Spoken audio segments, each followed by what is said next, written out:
everyone's here so early! But why isn't anybody talking? We already discussed things a bit. Hey, where have you been? I've missed you too. Are you ready? Very well.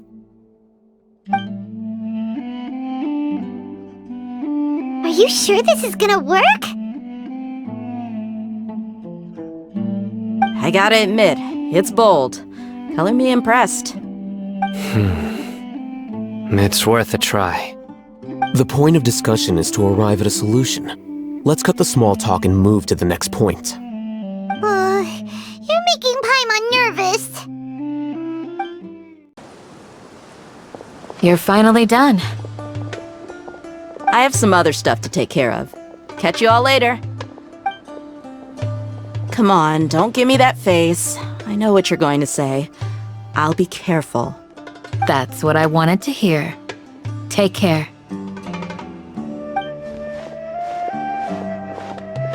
Well, traveler, Paimon, judging from your expressions, the meeting must have been quite productive. You can tell? I'm not that good at scheming or strategy, but I can sense people's emotions. And based on your reaction, things must have gone quite well. Paimon's a little worried. Hopefully nothing will go wrong. To be honest, I feel the same. But you're already some of the most capable people I know. So you have my trust. Candace gave us a compliment! Your deeds speak for themselves. Candace, we stayed behind to tell you that, although you won't be coming with us, we'll be sure to remember your words. I'm very glad to hear that. I've said the same thing to everyone here today as I said to you when you arrived. Your safety is the most important thing. Only when you're safe can the plan be successful. So please, take care. You're welcome. And thank you for taking my advice. Good luck with everything. I'll be here in the village praying for you. Stay safe, everyone. I'll be here, praying for you. Good luck. Sounds good. I'll go make some preparations. Okay. I'll hit them! Have you finished saying your goodbyes? Yeah! Also, Candace told everyone to be careful. Yes, she did. But I think my point also bears repeating. Our plan is not child's play. We won't be able to achieve anything if we're simply careful. We must go beyond that and fully commit ourselves to it. I hope this is clear to you. Huh? Shouldn't you be saying something more cheerful to boost our morale right now? Didn't we already do that during the meeting? You can never have enough words of encouragement. In that case, Candace can cuddle you to your heart's content while I continue to remind you of the seriousness of our situation. We all have our jobs to do after all. It's like how some people can be put in charge of logistics while others will fight on the front lines. Speaking of the front lines, you don't look anything like a soldier. Of course. Compared to the mercenaries, I'm merely a feeble scholar. But the advantage of not being a mercenary is that I get to stay in a safer place and offer my strategic insight. Just think about that mercenary who lost his mind. Mercenary groups are facing constant danger every single day. Well, being a scholar is also a high-risk occupation, and you are a scholar! I'm not like the rest of them. Even among members of the same species, some will exhibit far more potential than others. This guy. Paimon still remembers when those mercenaries in Port Ormos called you a lunatic. All intellectuals are lunatics in the eyes of fools. I'll take that as a compliment. That reminds me. Do you remember the record we saw in the King Deshret ruins? It mentioned forbidden knowledge. Wait, seriously? Remember? We went into the desert not long ago to exchange hostages with the Eremites. Once we arrived, the ground collapsed due to an earthquake and we fell into some ruins. Still nothing? Come on. It was a remnant of King Deshret's bygone civilization, and we found some messages left by a priest of the king, and learned about the existence of forbidden knowledge. Oh, it's all coming back now! Thanks for reminding us. Forbidden knowledge has the power to drive people insane, but this fact has never been shared with the public. Even I, who has worked in the academia for some time, was never once informed of this. I think those mad scholars and mercenaries we encountered may have all fallen victim to the corrupting qualities of forbidden knowledge. But the academia has always held a different view. They have always believed that symptoms of madness are a side effect of human contact with divine knowledge as mere mortals. Come to think of it, perhaps the academia has also never understood the true nature of forbidden knowledge, and thus always approached the issue from the wrong direction. The Withering, Elazar, and the sandstorms. Don't you think what is happening right now across Sumeru is rather similar to the forbidden knowledge pollution that occurred in the desert thousands of years ago? But Paimon thought that Irminsul's disease is what caused the withering and the sandstorms. At least, that's what Tainari told us. Wait a second. Could it be that... Ah, you've connected the dots. The cause of Irminsul's illness may precisely be the pollution from forbidden knowledge. But if that's the case, what should we do? This is huge! Wait. Why do you think Lesser Lord Kusanali would have a solution to this situation? You mean, it's related to the scene you saw when you passed out in the Avidia forest? That whole, the world forget me thing? In that case, it's imperative that we rescue Lesser Lord Kusanali. Only by working with her to save Irminsul can we completely resolve the problems Sumeru currently faces. To make sure we're still on track, I would like to check on the state of some of our preparatory work. Where are we going? To an Eremite base. They're here. Huh? What are they doing here? I gave them some technical work to do. Ah, it's the scribe. And is that the traveler I see? How's the work going? Ah, yes! We have fixed the devices according to your instructions. One of them is already ready for use, while the others are still under repair. Aren't those devices for canned knowledge extraction? What are you doing with those? Look here. Huh? More canned knowledge? Are you going to put more weird stuff into his head again? What's that look on your face? Are you scared? Paimon's a little scared, but very, very furious! That's an interesting response. Anyway, we're not going to use this just yet. As I mentioned during the meeting, this knowledge capsule contains a decree I drew up in the past. The academia should also have their own copy. And according to the plan we just came up with... Traveler, I want you to record something into this capsule. Do you believe we can save Lesser Lord Kusanali? Good. Conviction is the most important part of all of this. Now, please get ready and put on this device. You want us to record our conviction into the knowledge capsule?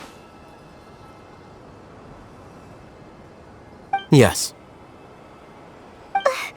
Paimon is still really worried.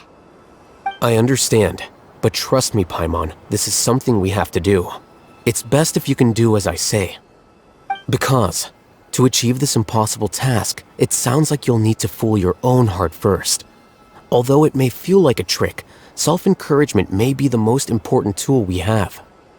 Paimon can see the point you're trying to make. Imagine this. We have orchestrated our plan and successfully rescued Lesser Lord Kusanali. As a result, we have changed Sumeru's entire political landscape. Everything went without a hitch, and everyone recognizes and praises our achievements. Now, open your eyes. Here. What's this? Read it out loud.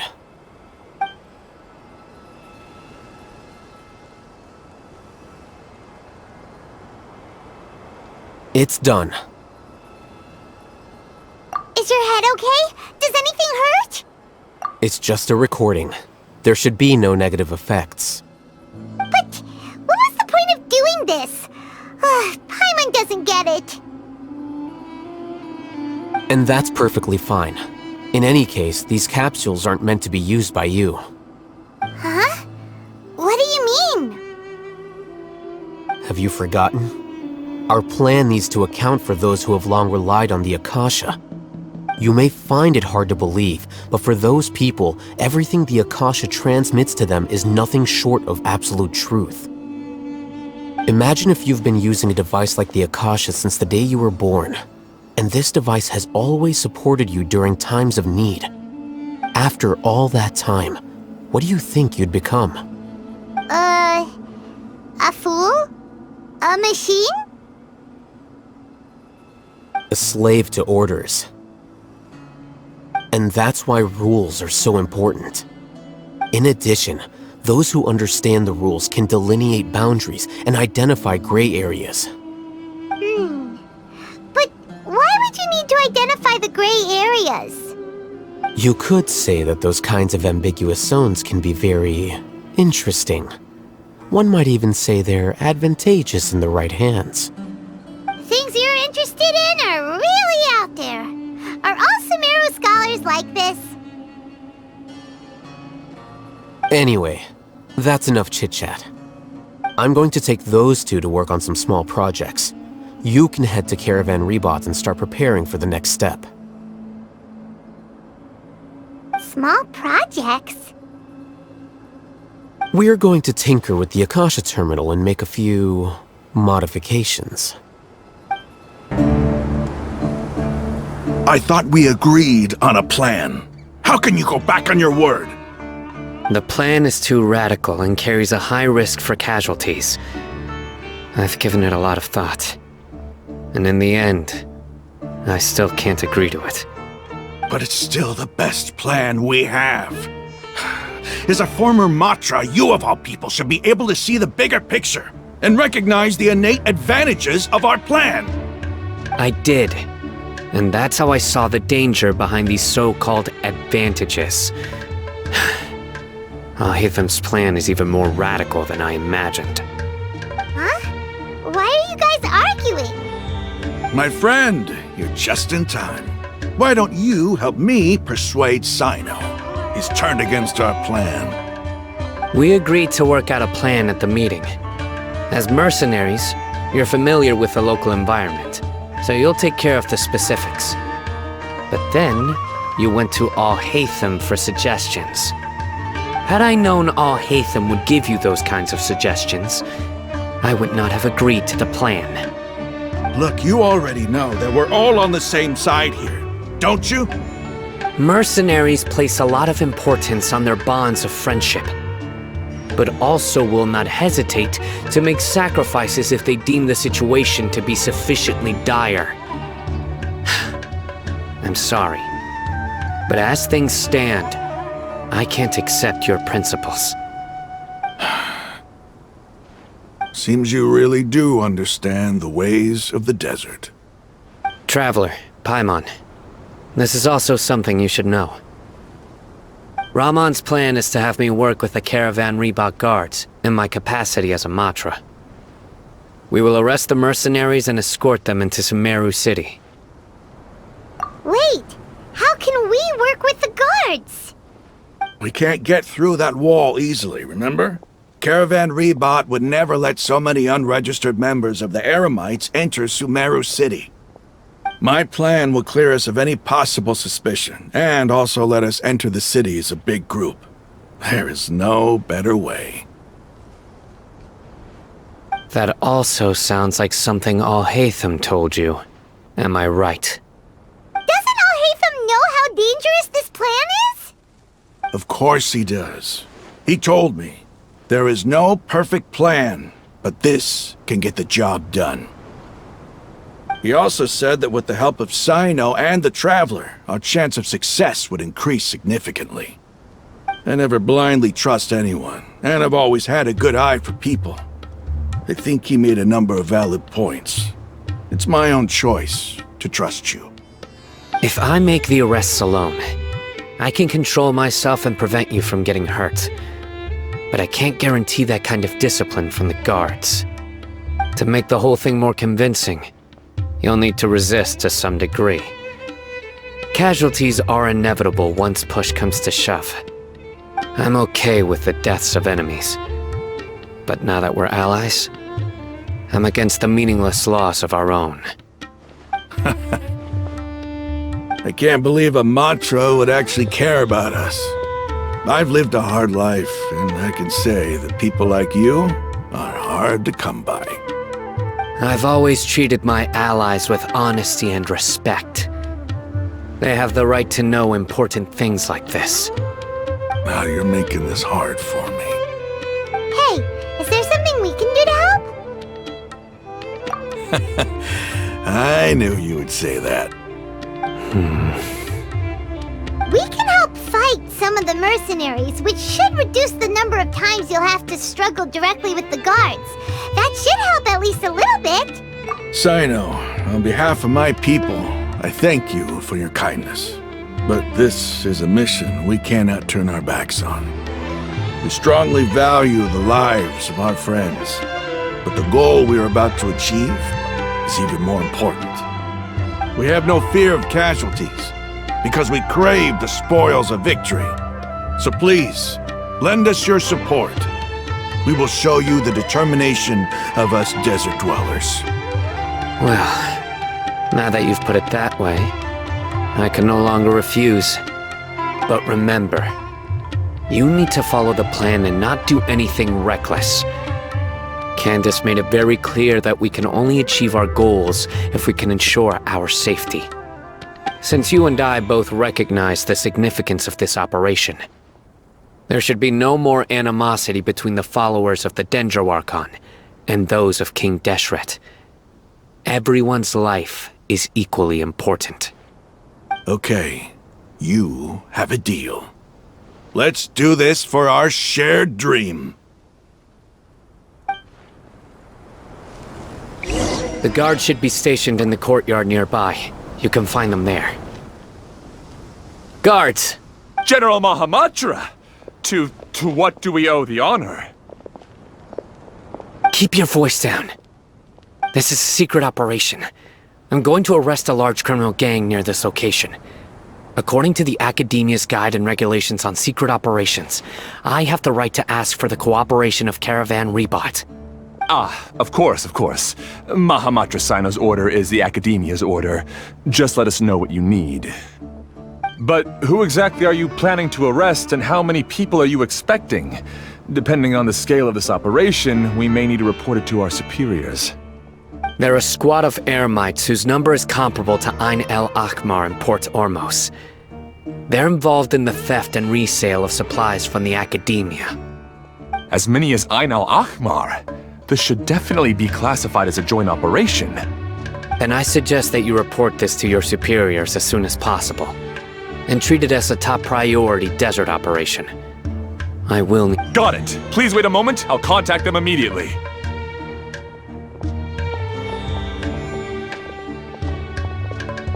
Because this is work. Because I trust you. Paimon can't believe you're still in the mood to chat. This whole thing has Paimon scared stiff. Aren't you even a little worried? What if these guards already know that you have betrayed the Academia and are no longer their General Mahamatra? Even if that guard doesn't know, their superiors might, right? We discussed this, remember? The Caravan Rebot operation is of great importance. But don't worry, the guards there shouldn't know that Sino has stepped down. How can you be so sure? First, the other Matra still don't know why Sino has left, which proves that the Academia has been covering up the matter. Second, this is a crucial moment for the Academia's God creation plan. If something were to happen to the General Mahamatra, it's bound to attract a lot of unwanted attention. No matter how you look at it, they don't seem interested in sharing the news of Sino's departure. A reasonable inference. I agree. Which brings us to our next issue. I'm sure some of you have been wondering if the prediction function of the Akasha will affect our operation. The Akasha is still in operation, so I must remain on high alert. Actually, considering the power of the Akasha, it's quite strange that it hasn't already tried to interfere with my actions. I've given that a lot of thought. For now, I don't think you'll need to worry. If you remember, when you first came to Aru village, all your actions and routes were predicted by the Akasha. It even gave that information to those who kidnapped the village keepers. But things like that never happened again after we met up with the Traveler. That's true. But why? Look at it from a different angle. Why do you think the Akasha will predict your actions? Because my personal data has been entered into the Akasha. That's true, but the key to this question is, how well can the Akasha make predictions about a person? Haven't you ever thought about it? Just how can it do this in the first place? Because the Akasha controls the entirety of Sumeru.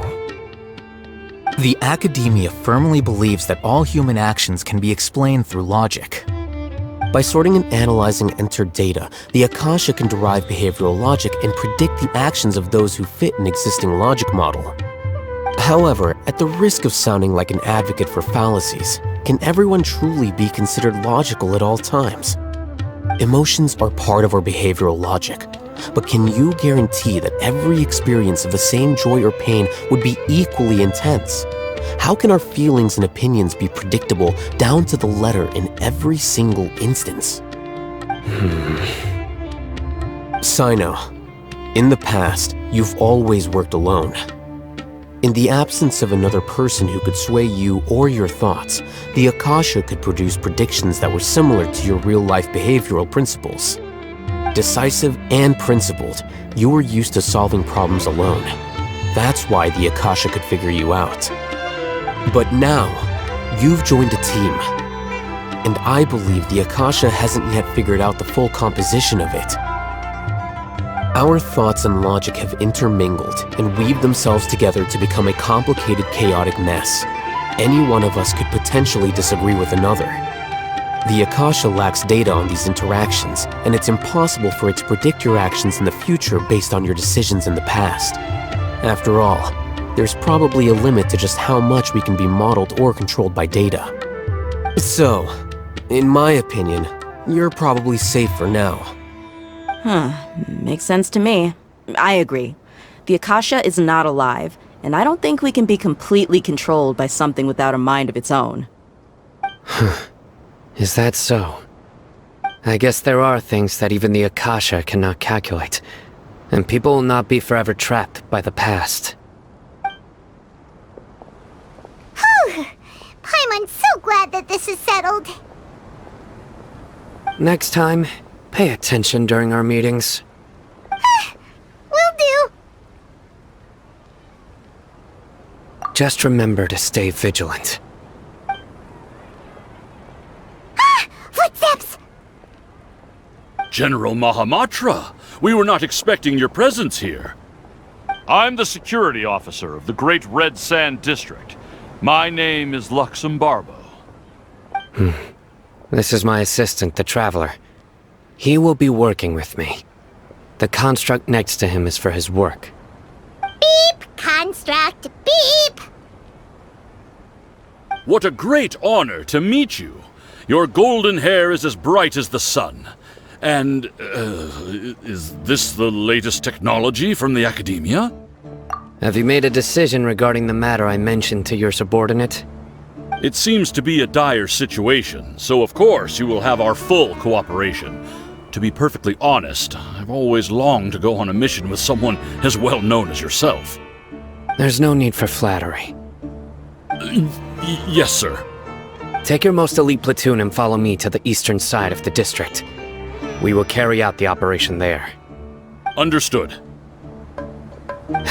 Map. Hurry, bring the map!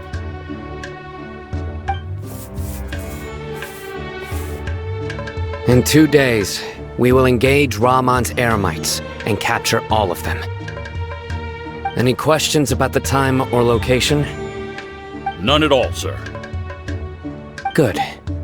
See you then. Yes, sir.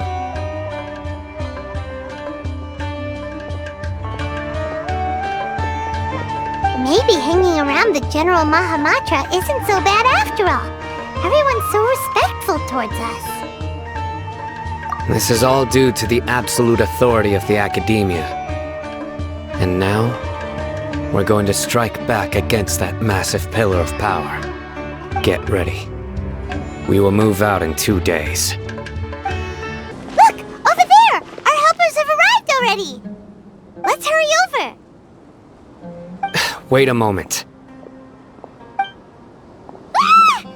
Oh, it's you! You're my assistant, remember? Being my assistant, you must stay with me. Now let's head over there. It's General Mahamatra and his assistants. We meet again. You're here early. It's to show how important we think the operation is. Since this is a big case for the Academia, we are prepared to give it our best. I'm glad to hear your sense of resolve. Remember, we must capture them alive. They are our only leads for the case. If they die, we will be unable to continue the investigation. Understood. Everyone! The Eremites are approaching from the west! Make preparations and be ready for combat!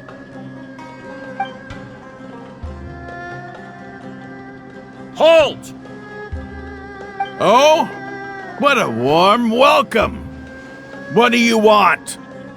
Judging from those shiny weapons in your hands, it seems like you're not interested in a deal. Rahman, the Academia has caught wind of your smuggling and illicit sales. If you value your life, I advise you to surrender. Who are you supposed to be? A Matra from the Academia? I can't believe you came all this way just to catch us. I'm not here to talk. Oh. Nobody's given me this much time of day since I became a mercenary. Brothers! For that slight, let's wash our blades with their blood. Let's show them we Eremites are not to be messed with. It's over. Ah! We have subdued them. The operation is now over. All Eremite mercenaries and related personnel in the— Ah, you pitiful Dendro Archon dogs! You'll regret this! I'm afraid you'll regret it first. King Jeshret will curse you, and you will all! Silence! Oh, Restrain them and take them back to Caravan Rebot. Count their numbers and send them to the Academia as instructed by the General Mahamatra. Yes, sir!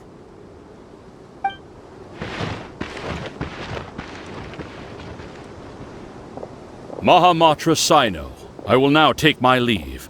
If you need further assistance, please come to Caravan Rebot and ask for me. Understood. You are dismissed. There they go. Let's talk elsewhere.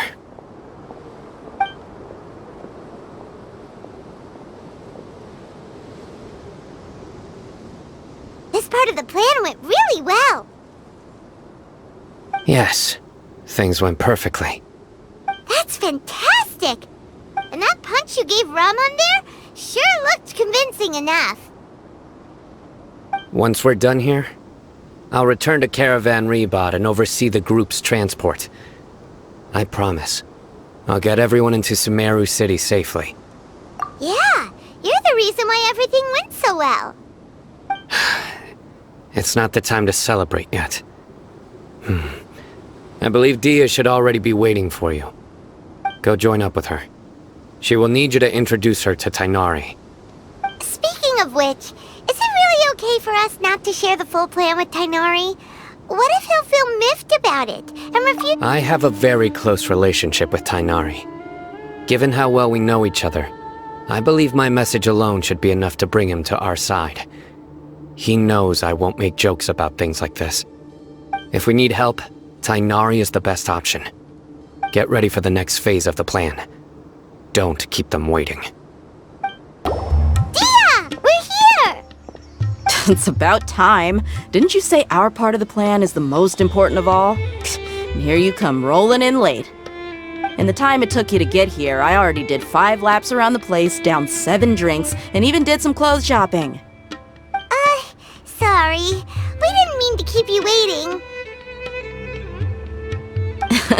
I just wanted to fix your attitude and rub it in a little. After all, you took your sweet time getting here, and we've got important stuff to take care of. I just like seeing that serious look on your face. Alright, I'll stop. All joking aside, I'm glad you're here.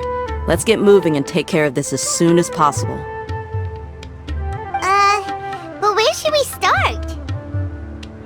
Our responsibility is to get a status update on the Fatui Harbinger known as the Doctor. We need to make sure he won't get in our way when we rescue Lesser Lord Kusanali. Dealing with an institution that controls all of Sumeru is already hard enough. If the Doctor were to crash the party, it would be next to impossible for us to achieve our goals. Yeah, we sure don't want him showing up. Ooh, he really gives Paimon the creeps. Right? Hearing his name just reminds me of those stuffy old geezers in the academia. I'd rather not have to deal with someone like that. According to the plan, we should first go to Pardis Di and ask for Forest Watcher Tainari.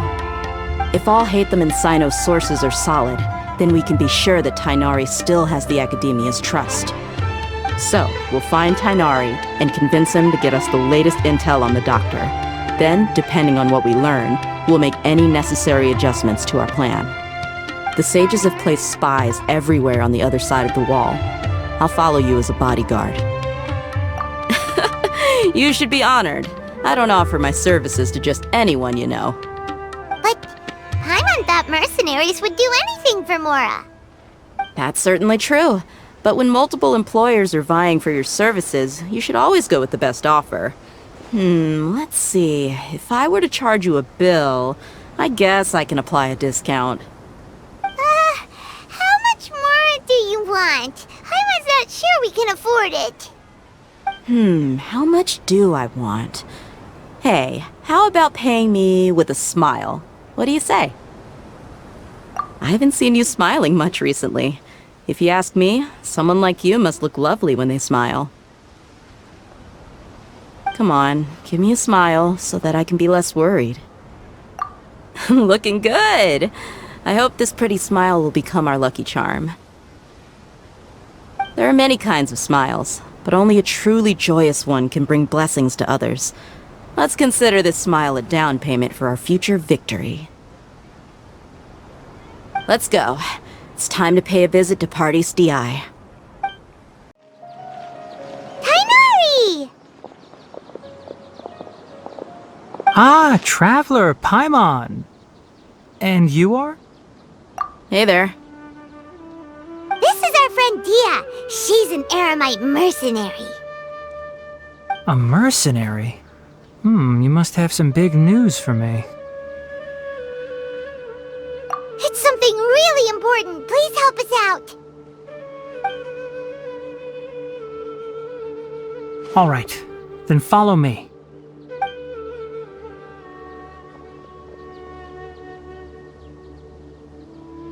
This place is better. We won't be disturbed by any passerby. Okay, what is this important thing you want to ask me?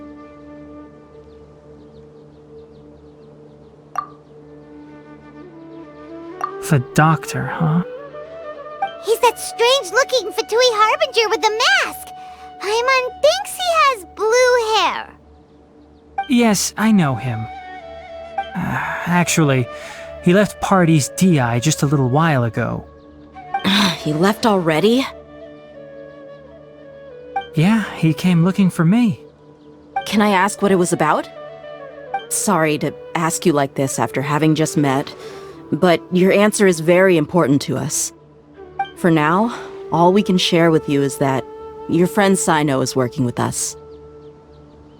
Sino, you say?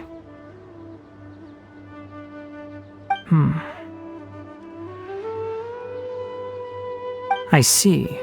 So that's why he hasn't been at the academia. Okay. I will answer your questions and will assist you any way I can. You don't have to tell me everything that's happened. Sino's name really does work wonders. You're not even a little worried that we might have made it all up? Despite having just met you, I can sense that you're the serious type. Between you, the Traveler, and Sino, none of you strike me as the type that would conspire to deceive me. You don't need to tell me anything you don't want to. I'll also get straight to the point. The Harbinger you mentioned came to me because he wanted to take the scholar Hypatia away with him. Hypatia? Why would he want her? And what do you mean by take away? Is he planning to leave Sumeru? Yes. He told me his return to Snezhnaya is imminent.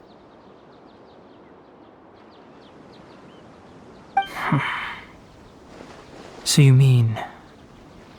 you're leaving this place soon? Indeed. Otherwise, we could have perhaps talked a little more.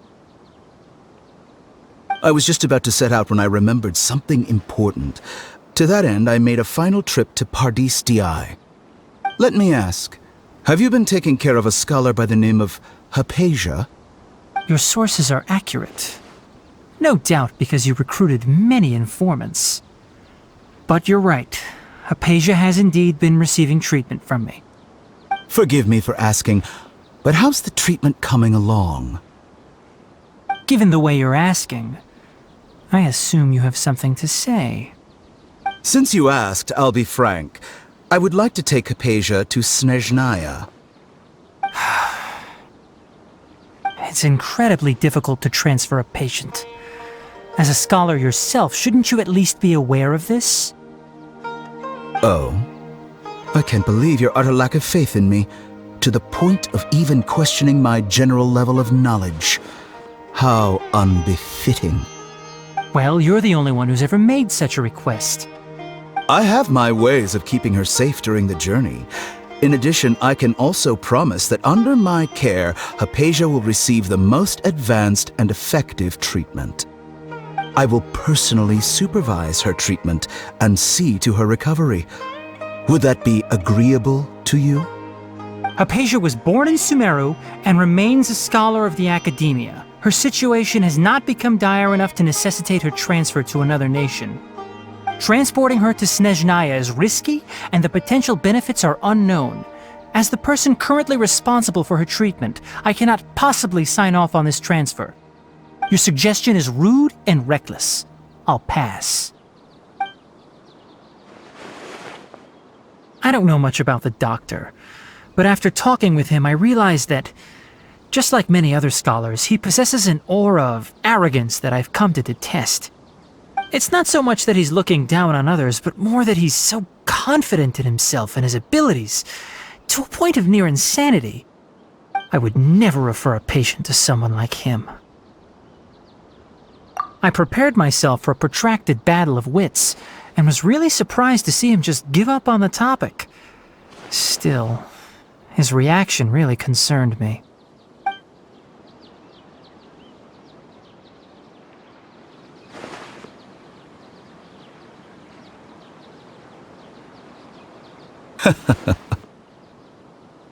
I see. Of course, your opinion makes perfect sense. You're still young, but already quite stubborn. I must say, you are not like what I had expected. Under normal circumstances, I wouldn't just let you off the hook like this. But unfortunately, I'm in a hurry today, what with Her Most Noble Majesty the Tsaritsa calling for our return. Luckily, there is still some time left for me to take care of everything before I leave. It's just as the Academia said, you're a responsible and gifted scholar. Sadly, even with all of that, you're still lacking a bit of shrewdness.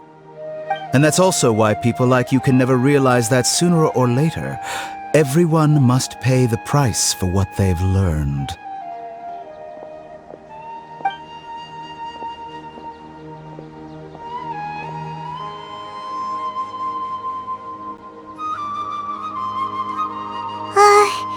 Paimon can't help but feel like he's hinting at something unpleasant. He asked a question, yet didn't care for my answer.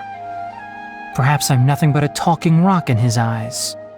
He never came off as malicious, but an utter lack of compassion permeated throughout our conversation. From his tone, I can sense that he's always looked down on others.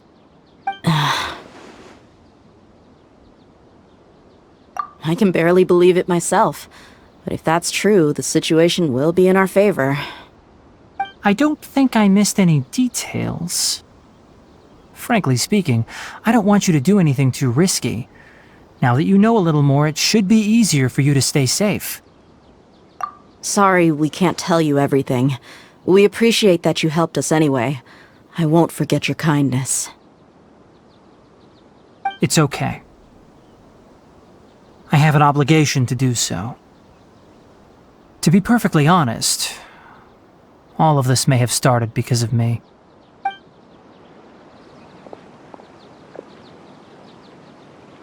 Recently, my master wrote several letters to me, asking me to return to the Academia and assist him with his research. Hasn't he already asked you several times before? Yes, but there's something off about this most recent batch of letters. The handwriting and tone are both familiar, but some details have been omitted. My master will occasionally leave a few dots on the back of the letter.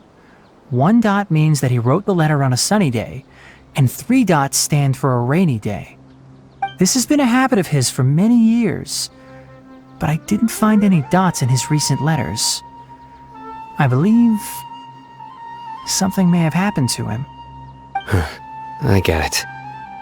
Since you are always at Gandharvaville, you would like me, someone already working at the Academia, to investigate this matter, right? I'd like to ask you to do that for me. If you can keep yourself safe, please withdraw immediately at the first hint of danger. I can do that, but I have a feeling it won't be that simple. The Academia has been working on a big project. I'm not quite sure what it is, but your master might be involved with it.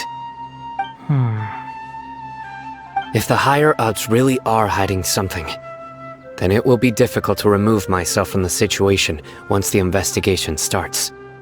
If the situation becomes critical, I'll leave the Academia. If you don't see me there for an extended period, that's your cue. All right, we've got a plan. I'll stay at Gandharvaville to support you. If that scenario comes to pass, you must be extra vigilant. And be wary of any messages or direct requests from the Academia. I must say, I didn't expect a warning like this from the General Mahamatra. Being loyal to the Academia doesn't mean blindly doing whatever the sages say. I know what I'm doing. On that note, aren't you also being quite distrustful of your alma mater? The Academia, yes, but my master is a man of integrity. Even when I was a student, I was worried he'd get in trouble for sticking to his beliefs. I suppose he's lucky to have lasted so long. But in the end, it still caught up to him.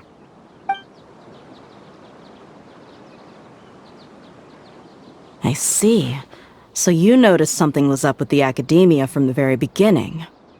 This may well be how Sino became involved in all this. In that case, I must keep my promise and help you however I can. Also, if you run into Sino again, please help me pass on a message to him. Trust your own senses and experiences. I think this may be something he needs to hear right now. Okay, we'll find a chance to tell him. Thanks. Right. Now let's go hunt down this Harbinger. Oh, by the way, which way did the doctor go when he left Pardis DI? That way. Gotcha. Thanks so much. We'll be on our way.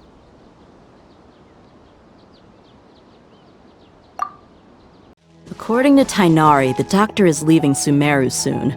I want to check if the doctor was actually telling the truth. He also said that he'll take care of everything before he leaves. What did he mean by that? We need to be extra careful when dealing with a person like him. Just to be safe, let's chase him and see what we find. But we have no idea where he went! How can we start chasing him? We'll do it the mercenary way. I'll find leads as we go. All you have to do is just follow me. That Harbinger may have tried to cover his trail, but he still left some traces. Or perhaps he never even thought about concealing his whereabouts. Maybe that's just how arrogant he really is. Yep, we're headed in the right direction. The traces are still fresh, but there's no sign of his entourage. Clearly they're in a hurry. It's just as I thought.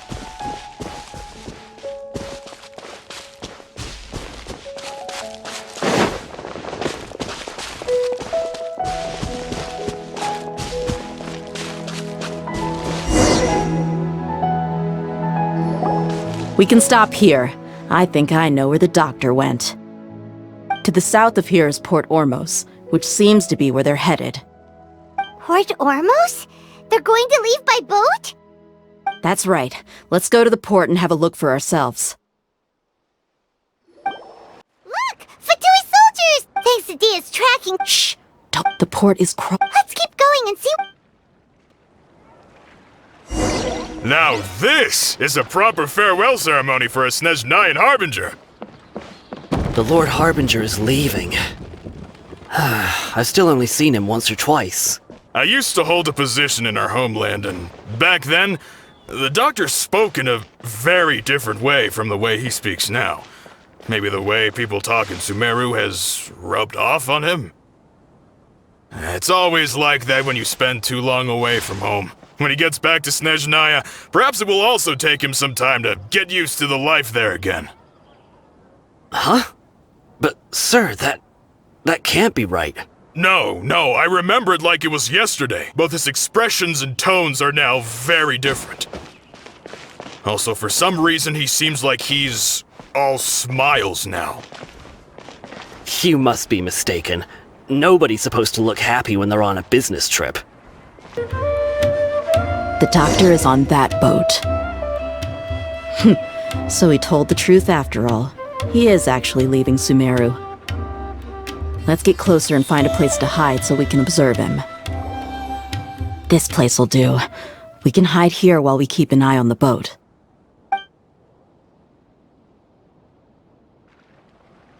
Uh-oh! He saw us!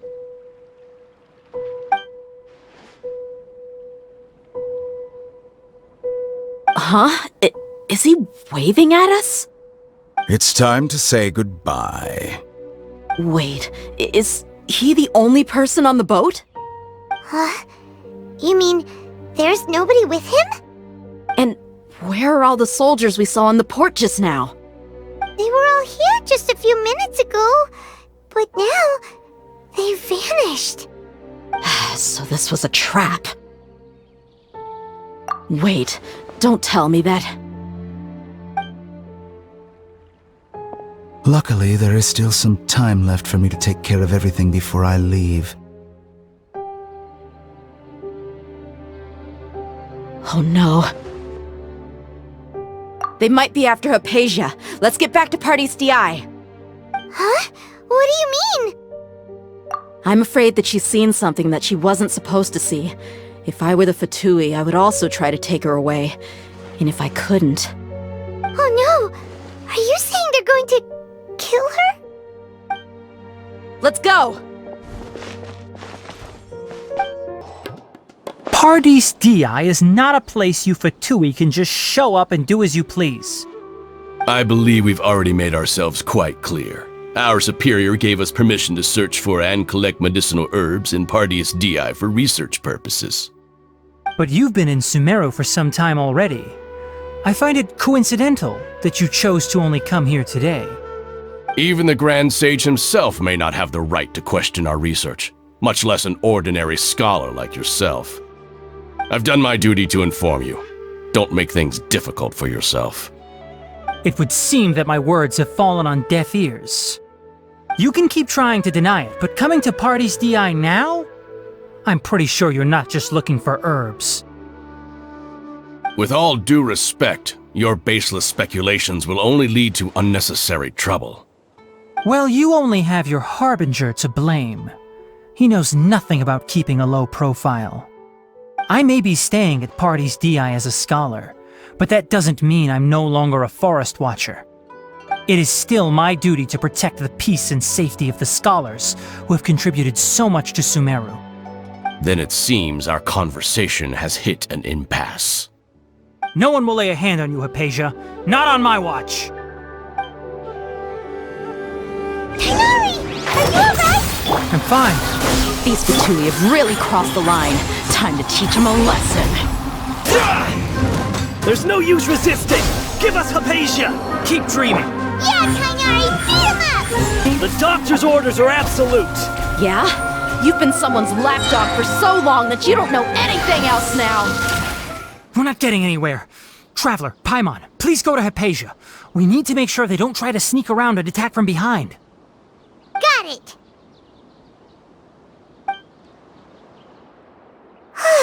Hypatia's still here.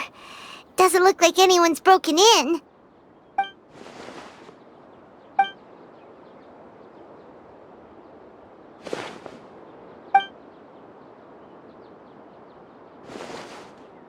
Well, how is she? Oh, that's good.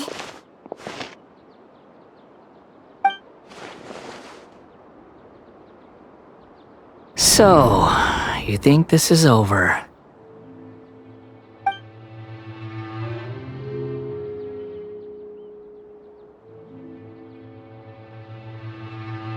What? The Balladeer is here?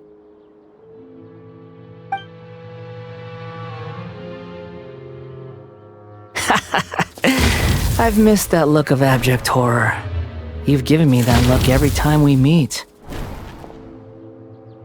But, where is he?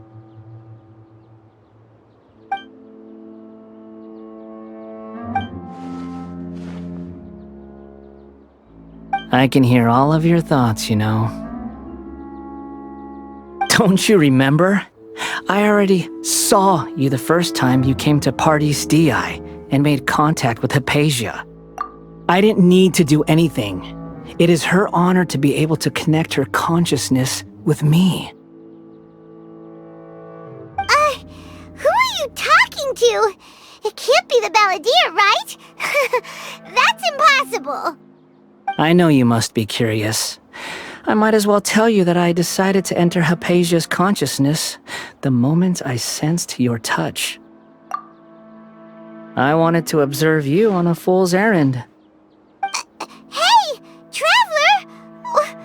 What are you doing? My deification is nearly complete. All that's left now are just some final details. Do you understand? Even if you manage to rescue Lesser Lord Kusanali, it will be impossible for you to defeat a bona fide god like me. Is it wise to force that childlike god into a divine battle against me?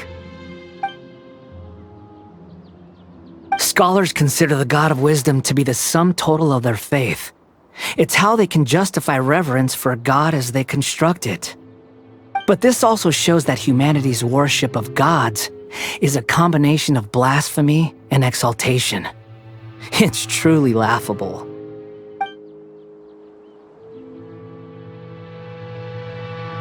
Yes. What is it?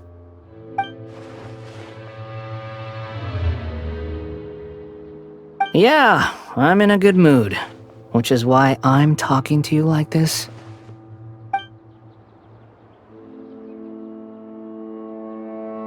What do you mean?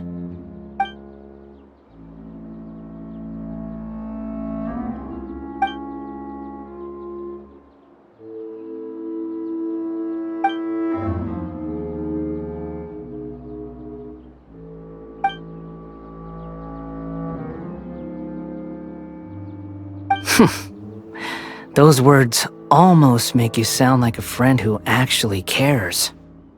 But you're wrong. I'm different from all of you. I was born to become a god. My entire life up until this point has just been a meaningless routine.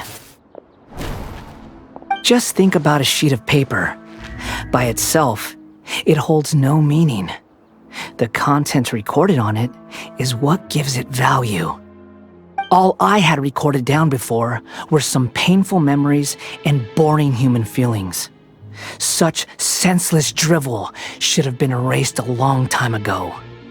Indeed, to me, the sight of you fools in your futile struggles is far more amusing. Tell me, just what has this world done for you to protect it with such zest and conviction? I'm connected to your consciousness, so I can hear what you're thinking and sense the depth of your determination. This is a good conversation we're having. So here's a word of advice. Let go of your misguided guardian complex. You know nothing about the truth. It'll be for your own good, as well as everyone else's. Humans are a species that can only find bliss in ignorance.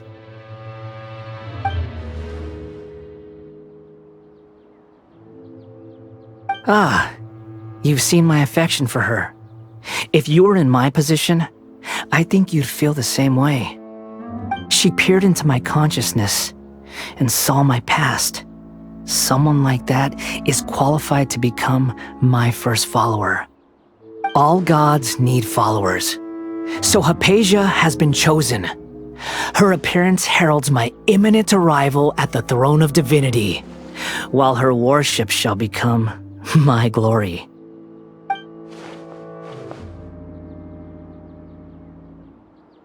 You're doubting me again? No matter. Soon, you'll know what kind of authority you're challenging.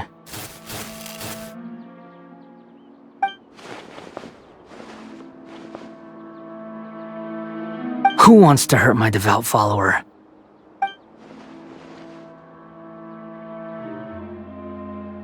The doctor wants to hurt my first follower?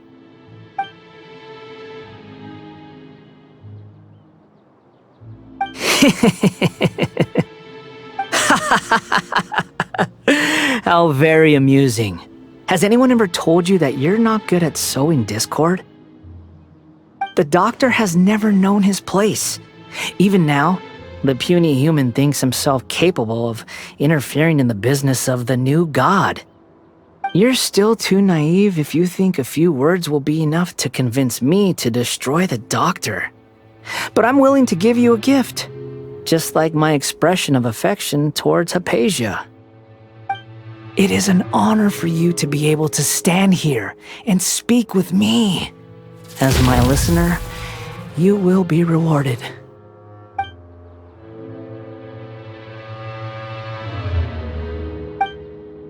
Both good things and bad things can be called gifts. After all, gods have never needed to be reasonable. Paimon hears thunder! That person Paimon couldn't see was the Balladeer? Oh, he sure chatted with you for a while.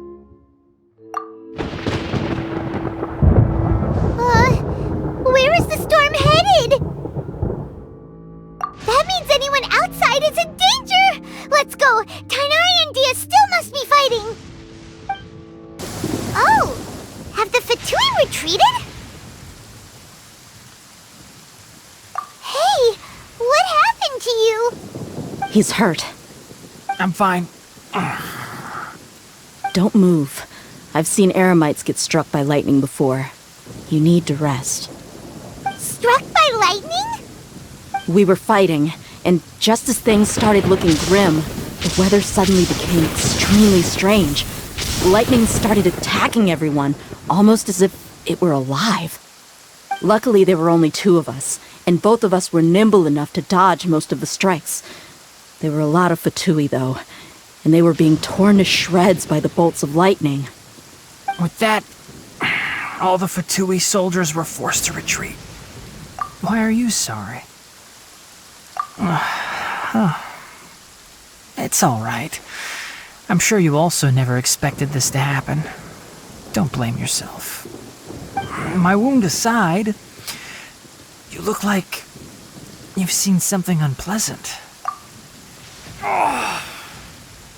Hey, didn't I tell you not to move?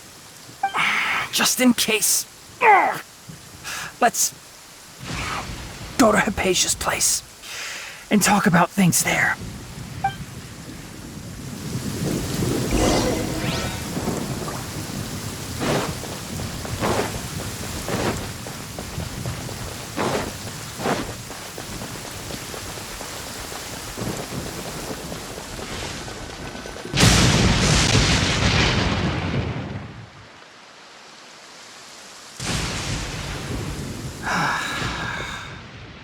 Thank goodness she's fine.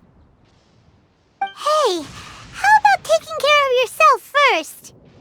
I understand my condition. The wound is not fatal. I'll be all right. Ugh. The more you understand medicine, the worse of a patient you become. I know. They always think they can push through the pain. Oh, he sat down. Let me rest for a bit. Sorry, traveler. Now you may start.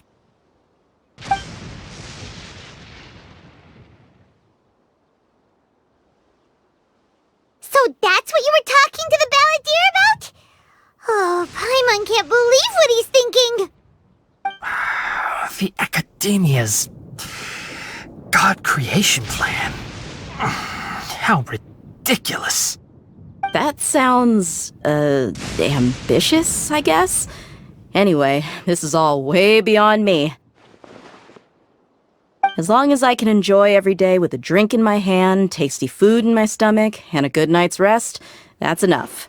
I'll only work when I have to. I must be the least ambitious person who's ever set foot in Party's DI. Don't say that. I haven't even thanked you for your help back there. Don't mention it. Well, if nothing else, all this proves that the doctor really did have some urgent matter to attend to, and left Sumeru in a hurry.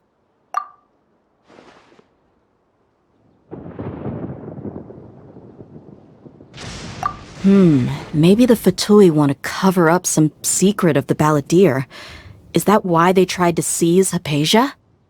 You said the balladeer claimed that Hypatia has seen his past.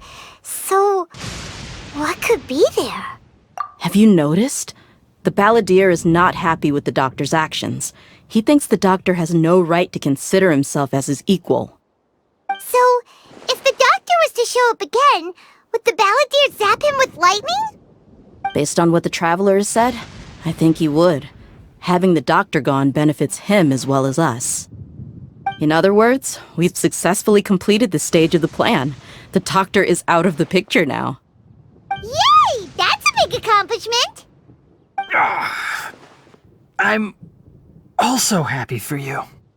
Thank you for the help, Tainari. Make sure you rest up for now. Yeah. All right.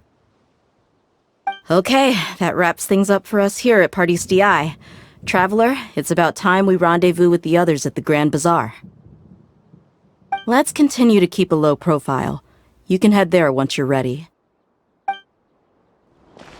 You can just focus on your plan. Leave Hypatia to me.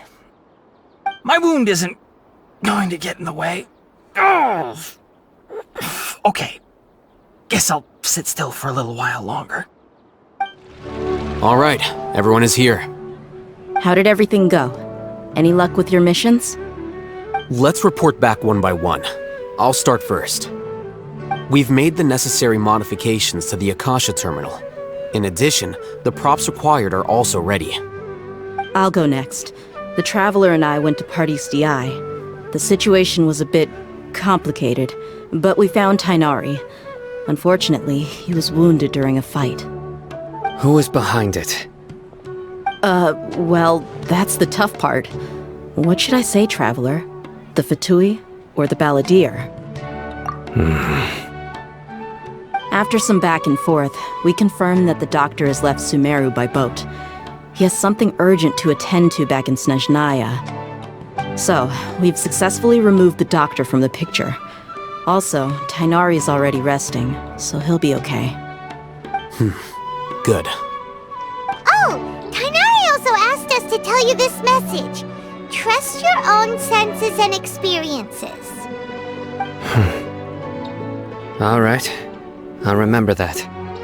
Everything also went smoothly on my side. The Eremites should have arrived at their destination by now. To avoid alerting the quarry, they will stay there for now. I can't believe you actually got so many Eremites into Sumeru City.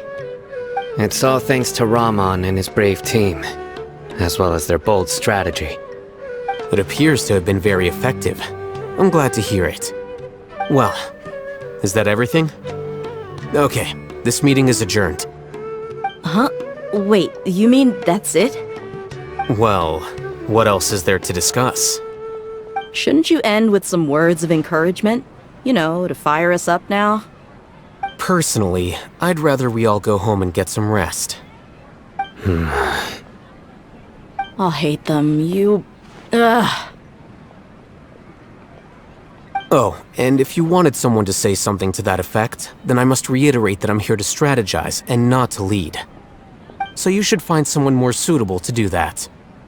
But I thought all of you Academia big shots were great speakers. Then I should remind you that I'm the scribe. I know that. So what? A scribe is responsible for recording meetings, not speaking. Fine, whatever. Well, Sino doesn't seem to be much of a talker either. I guess that leaves it to my employer. Employer? Yep, the Traveler hired me. That's right. So come on, boss. What do you have to say for the team? Yeah, say something to boost morale. Huh? What are you all doing here? Oh, it's Nilu! Hey, everyone. I'm not disturbing you, am I? Not at all. I was actually just about to go find you. Judging from the group and all your serious faces, you were discussing something important, weren't you? But you also look like you're up to no good.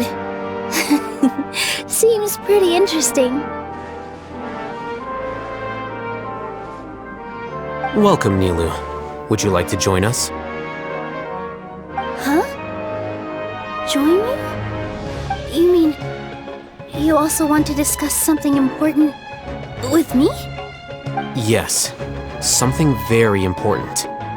Nilu, are there any breaks in your performance schedule in the upcoming days? Huh? Wait, you're seriously inviting me?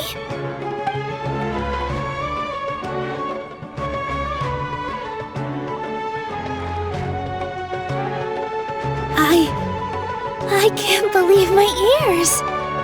You are truly the bravest and most passionate people of Sumeru, well, that I've ever met. Ahem. Oh, right. The Traveler and Paimon are not from Sumeru, but you are awesome as well. That's right! I must admit that I'm a little scared, but I'll try my best for Lesser Lord Kusanali. If I can somehow use my abilities to help you, then count me in. Remember, Believe in yourself. Okay. I'll get my friends at the Grand Bazaar to help us tomorrow. Just remember not to say too much. Be discreet. Yep, you got it. All the preparations are done. Now, can we finally conclude this meeting? So, have you thought up what you'd like to say, boss? Yep. It's a grand plan and we're all super awesome.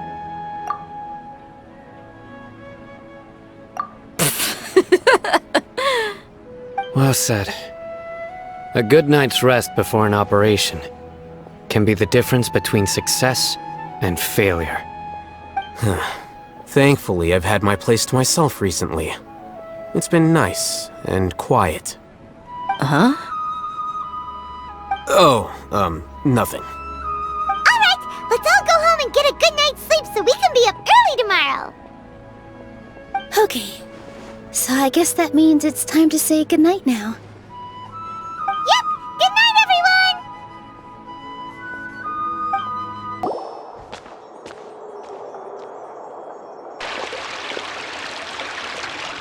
Scribe? Please, wait. Are you Scribe Al-Hайтам?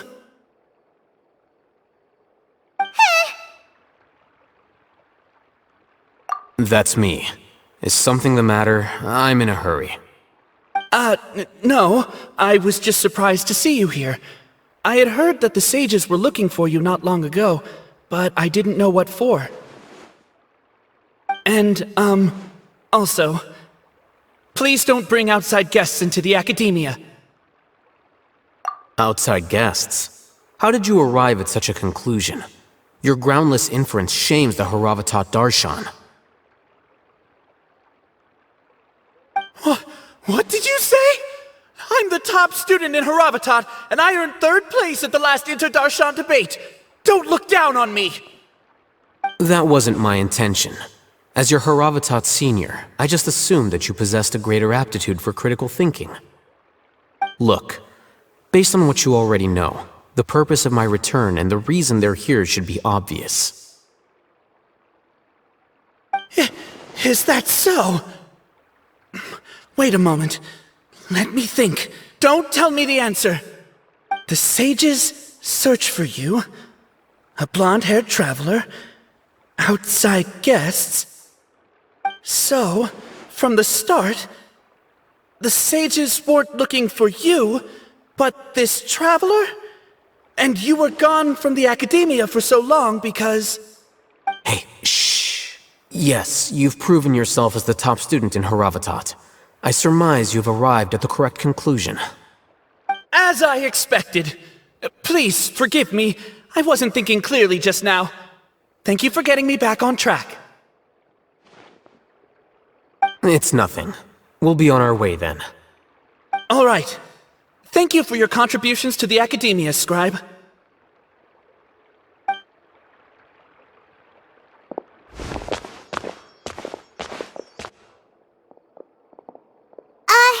What the heck just happened now? What did he just guess? I'm afraid I don't know either. You have no idea? Mm-hmm. He convinced himself of whatever truth he came up with. That is the so-called pride of a scholar. If someone questions their academic facility, they will instantly feign understanding to keep up appearances. Nowadays, the academia is rampant with this type of scholar. Their obvious farces of intellect only serve to highlight themselves as fools. Wow, so there are special ways to deal with smart people. We don't even need to make up our own excuses. We shouldn't waste any more time. It would be problematic if we missed our window of opportunity. Let's go.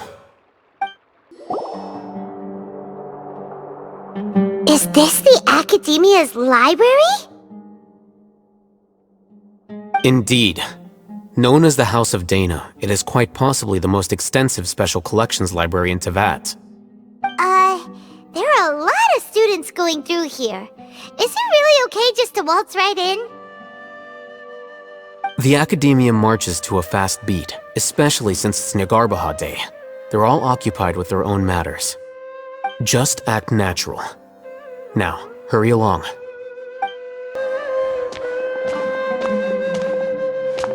What's this platform for? It's a lift that Academia personnel use to access higher floors. Are we gonna take it then? The Grand Sage's office is up there somewhere. No, not right now. We can't guarantee that we won't run into the Grand Sage. Let's step back and observe for now.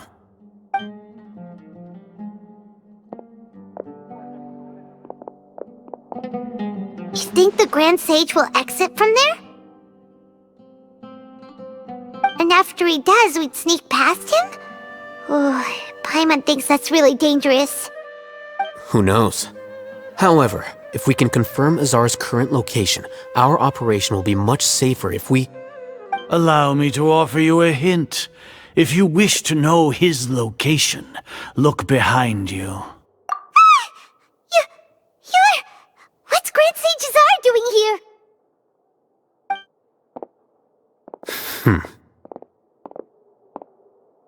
Do not tell me you believed the Academia would not grow suspicious of you after such a prolonged absence, scribe. An eyewitness had informed me of your whereabouts, so I came to personally welcome you. Grand Sage, I didn't expect you to care so much about me. I'm truly flattered. I'm sure. But compared to you, I am far more interested in these two unexpected guests. You are the Traveler and Paimon, correct? It's a pity that only now have I been afforded the opportunity to formally meet two of Sumeru's most esteemed guests. I do apologize for my lack of decorum. Excellent. You immediately initiated discussion instead of attempting to prepare some perfunctory excuse. You clearly understand the situation at hand, and have no intention of making a reckless stand. The foot traffic here renders this place unsuitable for discussion. Please, follow me to my office.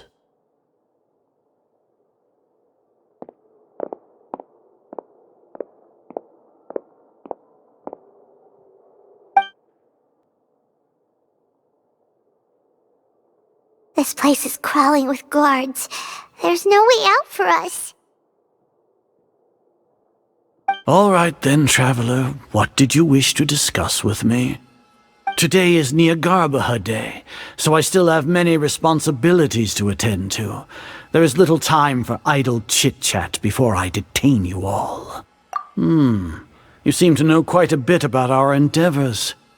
If that is so, then you should be praising our great work, rather than using your trivial misgivings in a futile attempt to sway me. Trivial? Then tell me, what do the Fatui want from me?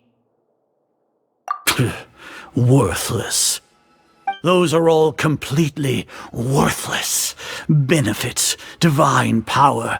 These materialistic words do nothing but debase our great work. Creating a god. Yes, we are using human wisdom to create a god. If humanity cannot attain omniscience and omnipotence, then we shall create a god to reveal them. This is the pinnacle of human wisdom. We shall regain a god's guidance at long last. No longer will we flounder in the interminable void of consciousness and knowledge. Even Irminsul will be freed from its plight. For our nation of scholars, this is the ultimate aspiration. No cost is too great to realize it. You will never understand the rapture of having a god be born within your very hands. With your degree of knowledge, you cannot even comprehend such an emotion. Gods exist on a plane that far eclipses humanity's. Lesser Lord Kusanali, what can she even do? Care for the people? Fend off sandstorms? Fabricate silly fairy tales? These are but child's play for the Academia. Does that make us equal to the gods? We are a people favored by Greater Lord Rukadevata. Though I may have personally not seen it, our forefathers bore witness to true wisdom. The ascension of the Lesser Lord has brought nothing but bewilderment to the scholars. They all ask, is that truly what true wisdom is supposed to look like? With that in mind, it is better to keep her isolated in the sanctuary of Surasthana, so our academy will not become embroiled in turmoil. What a pathetic justification! Do you really think that only the super smart or powerful should be able to call themselves gods? As per your judgment, Grand Sage, they are indeed dangerous individuals. Not only are they acting against the academia, but their ideologies have the potential to lead scholars astray. Looks like there really was merit in my assignment. Al-Hайтам? Are you talking about us? Anyway, I've brought them to the academia as ordered, but it took some time and trouble. Oh, that reminds me. Here's the investigation report you had requested. It's a summary of my time spent with the Traveler, an array of information about him ready for your perusal. Al-Hайтam? So you're still on the academia side! We finally started to trust you!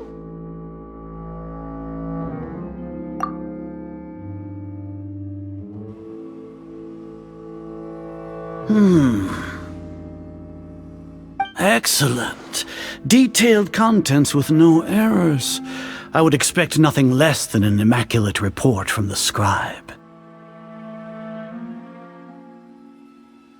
As it is Niagarbaha Day, I'll enter the information on you into the Akasha.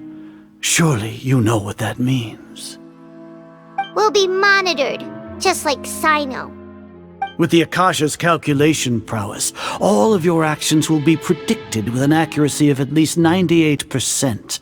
Furthermore, your data will be updated in real time whenever new information presents itself. To put it into words you can understand, wherever you go, you will be walking under an invisible leash. This is Sumeru's greatest penalty for dishonest persons. Are you not familiar with the concept that great responsibility begets an equally great suspicion? In any case, you are Sumeru's most concerning external variable.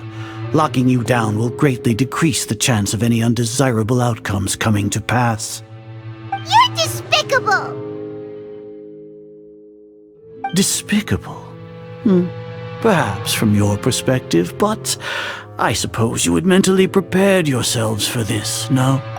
Your ploy was to sacrifice the Traveler here, was it not? Lord Azar, I know what you're trying to say, but I've been following your plan this entire time. Why are you doubting me at this juncture? Must I delineate your entire plan?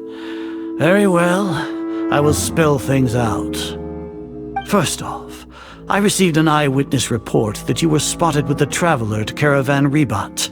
However, you immediately departed for the desert and escaped surveillance range. Judging by the time, you all likely encountered the truant General Mahamatra in the desert. Am I correct? Maybe Paimon shouldn't have mentioned Sino just now.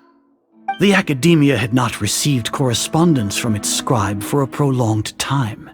You were also in the company of the Traveler, a close associate of Lesser Lord Kusanali and General Mahamatra Sino, who had defected from the Academia. With their instigation, what was the probability that you would betray the Academia? Rationally speaking, 50%? 70%? What do you think?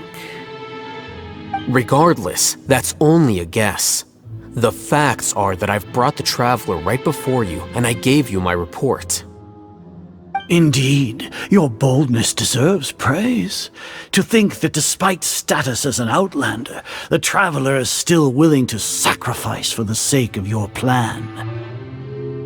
If I'm correct, you have a contingency plan to save Lesser Lord Kusanali and ruin our great work. Sneak into the Academia on Niagarbaha Day, using Al-Haytham's status as the scribe. for there is a good chance that an opportunity to save the Lesser Lord will arise. Should your intentions be discovered, Al-Hайтам will turn traitor and sacrifice the Traveler, thus proving his innocence. He can then stay inside the Academia and continue searching for a way to proceed forward. As for Sino, according to the Akasha's calculations, he will soon return to the Academia and confront me in person. I suppose this is also a part of your plan?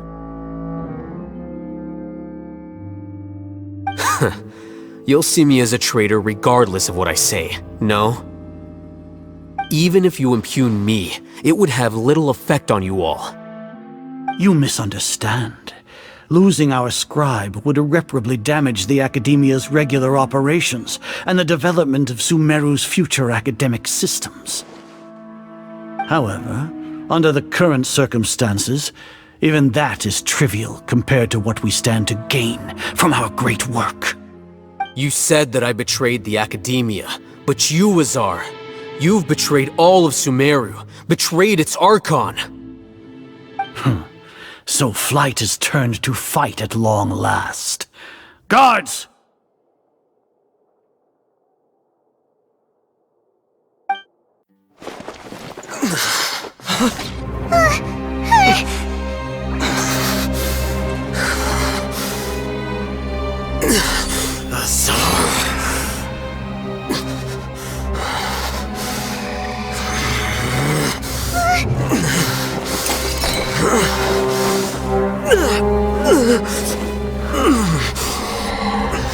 Well, what do we have here? So you stole that divine knowledge capsule? Traitor! You traitor! Even the most rational scholar will yearn for the power of a god in a moment of desperation. Aren't you doing the exact same thing as me, Al-Hайтам? Unfortunately for you, no god will lend you their power. Azar!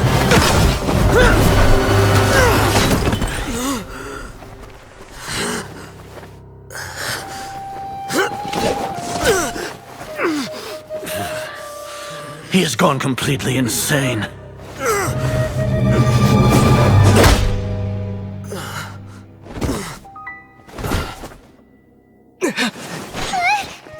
Take him to the Matra and exile him to Aru village. Then find someone to take these two to the confinement room. I'll deal with them later. Grand Sage, we've finished all required preparations for Nyargarbaha Day. We may begin to enter the capsules now. Excellent. You may begin.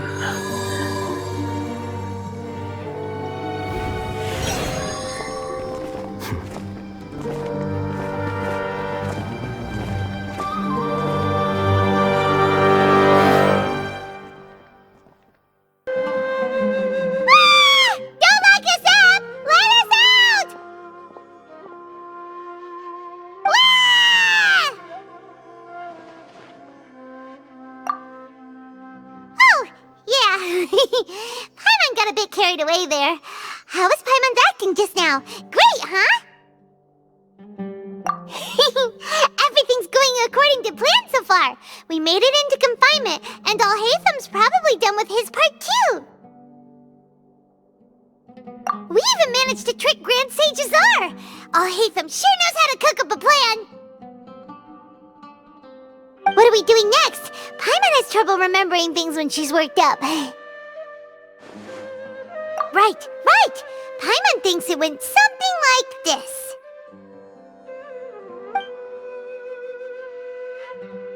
Apart from that, we still have yet another goal in the first stage of our operation, which is to send the Traveler to the confinement room. What? Why do we want to get him locked up on purpose? He's always been the person the sages are most afraid of, as well as the greatest obstacle to their successful implementation of their plan. They are very aware of the risk he poses to them.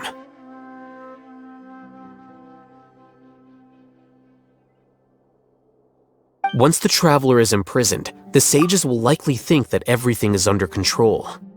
And with their guard down, the next phase of our plan will have a much higher chance of success. I can already see the pompous looks on their faces. Oh, that's a super tricky plan. But Paimon still thinks it's not really worth it. That isn't the only reason, of course. He has a more important task once he's in confinement. According to the Academia scholars in Ramon's custody, Lesser Lord Kusanali has sealed off her consciousness in the Akasha ever since she was captured by the Doctor. That way, they can't pry any more information from her. Even if we break into the sanctuary of Surasthana, it will take time to awaken Lesser Lord Kusanali's consciousness. We need to do that in advance. So our job is to wake up Nahida! Okay, totally worth getting thrown in jail for. The confinement room is inside the Academia, close to the sanctuary of Surasthana. It's a completely enclosed space, and you won't be receiving any visitors. I'll work with Ramon's scholars to make some modifications to your Akasha terminal. Once you're in, get as close as you can to Lesser Lord Kusanali and try to connect to her consciousness. However, as for whether she'll actually wake up, that will depend on our luck. Oh,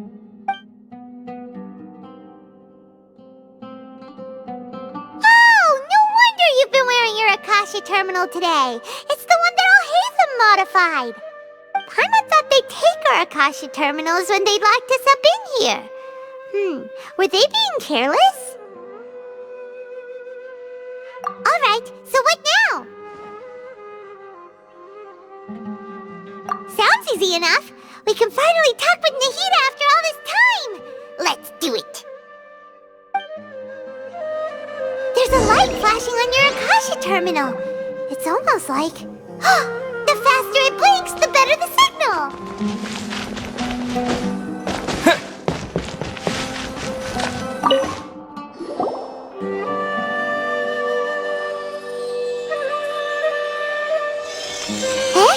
Is this the right spot? Are you getting anything? Please work.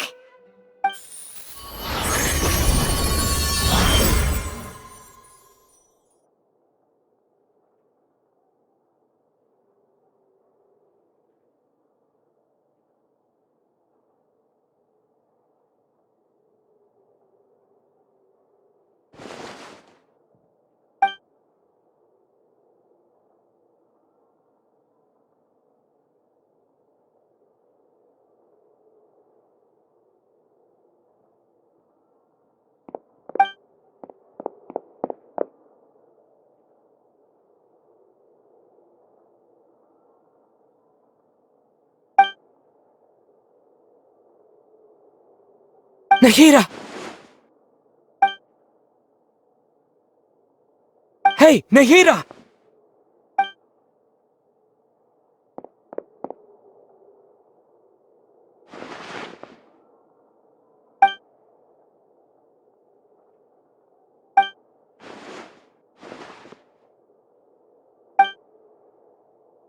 When did it first start?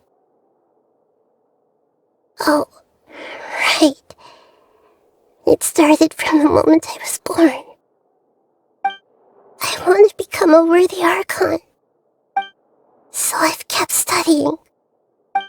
Kept listening to my people and their hearts. Kept looking for a way to save Irminsul. So I can catch up. Catch up to Greater Lord Rukkhadevata. But I'm stuck in the sanctuary of Surasthana. The sages are creating a god to replace me. And I'm forced to lock my consciousness in this boundless darkness. Nahida!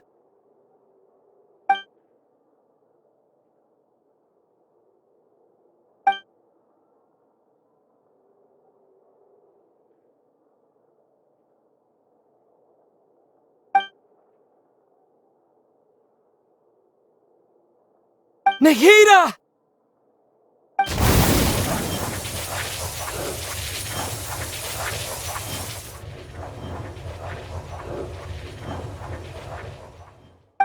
It's so quiet here. Now that I think of it, I don't think I've ever actually listened to my own inner voice. Do Archons have them? Should Archons have them? Have I been doing the right thing? Am I really not needed? How do I really feel about all of this?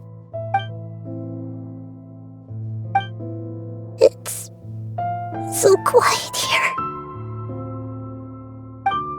Since you're the god of wisdom, you've known the answers to all these questions since the very beginning, haven't you?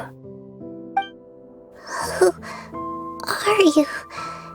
Whose voice is that?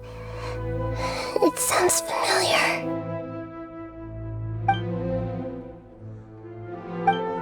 You're right, though. I won't ignore my own voice anymore.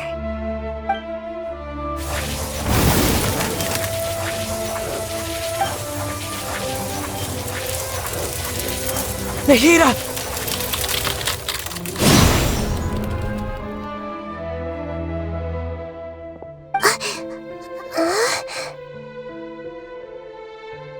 Nahida? Did you wake me up?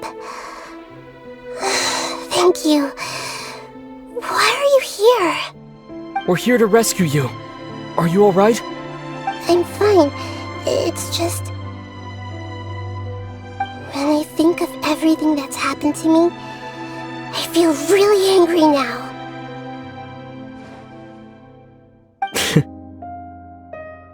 You should have been angry ages ago.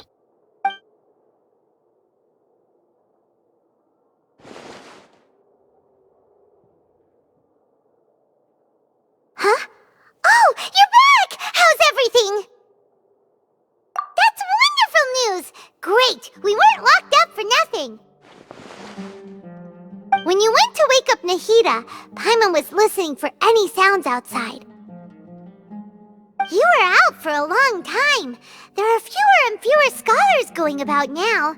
You think everyone's done with their Nyargarba day stuff? Yep, so that means our next act is Nilu's performance! Nilu, are you sure about this? You're taking such a great risk for them. I'm sure, and I'm going. You know that I don't like to pass up any opportunity to dance, and this one is especially important. All right. You seem to have a lot of trust in them, so I won't say more on the subject. But if anything happens, the few of us here may not be able to help you. Don't worry. They've been through worse. Everything's going to be fine. All right. You know, if you really do get arrested, we'll do everything we can to get you back. Be careful, even if it's only for our sakes. Thanks, Mr. Zubair. You're so very kind. Always remember that your safety comes first. And don't forget that you're the star of Zubair Theater! Nilu, how's it going? Nervous? Definitely more than usual. But it's because I'm worried I won't dance well enough. It's okay. Just focus on your performance. We'll take care of everything else. You sure know how to talk. Taking all the credit, even though we came here together to help out. Well, thank you both. I'll have to treat you to a meal after all this ends. I really, really appreciate all of your help.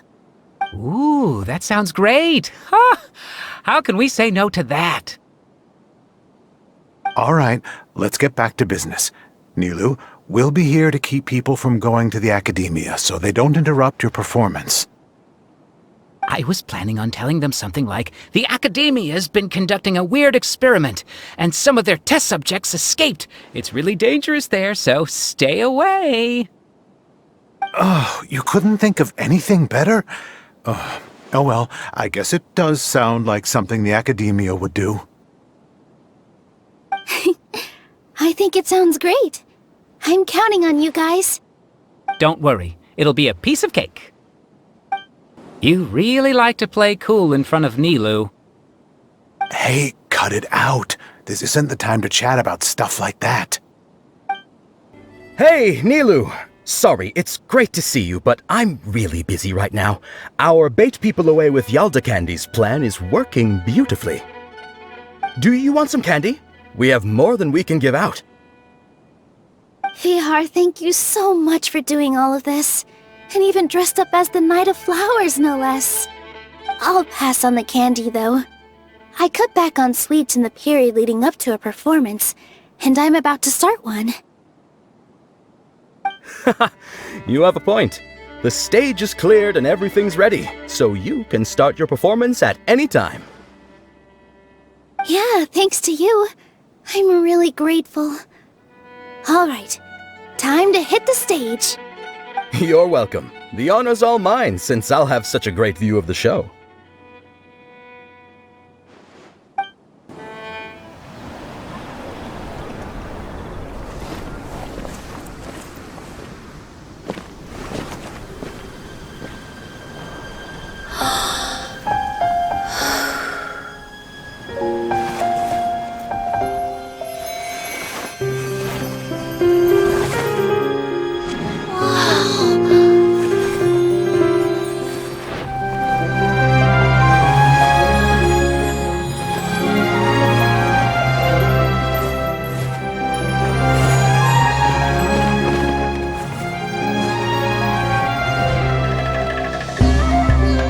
I've never seen a performance like this.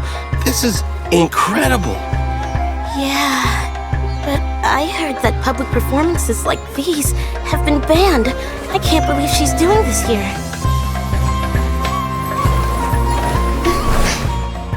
Grand Sage, there's some commotion outside. How uninteresting. Issue the new Prohibition Act from the Akasha to the guards. They'll know what to do. Do you think we should, stop her? Let's just watch for a little bit longer.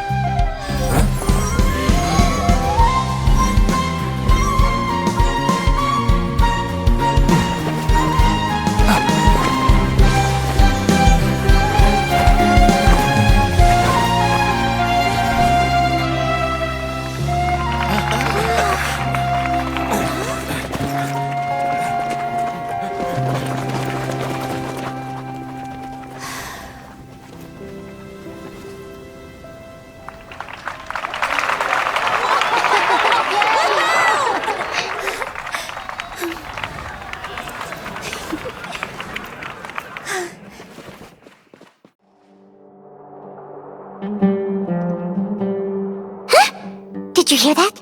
It sounds like a lot of guards just ran by. Does this mean the plan has moved on to the next stage? Yep. It's great that everything seems to be going well. Come to think of it, when did Al-Hайтам replace the knowledge capsule that was about to be entered into the Akasha? Oh, so that's when he did it! Paimon was too nervous to notice. Speaking of, didn't Al-Hайтam also yoink the divine knowledge capsule from that mercenary leader in Port Ormos when everyone else was distracted? Oh, it's a time-tested trick of his. Why are we complimenting him? Yeah, he's smart and all, but he still makes Paimon's blood boil. Let's review our plan for this stage again. It's not like we have anything else to do right now anyway, and it'll help us feel more confident. Paimon remembers that Nilou's task was supposed to go a bit like this. Now that Lesser Lord Kusanali's consciousness has been forcefully sealed, the core figures of the Academia and their guards have started to wear their Akasha terminals again. With the Doctor's technological support, they think they have nothing to fear. How despicable of them to rely on such a person. But this is also our chance. I was originally asked to draft the knowledge capsule for the Artistic Performances Prohibition Act when I was still at the Academia.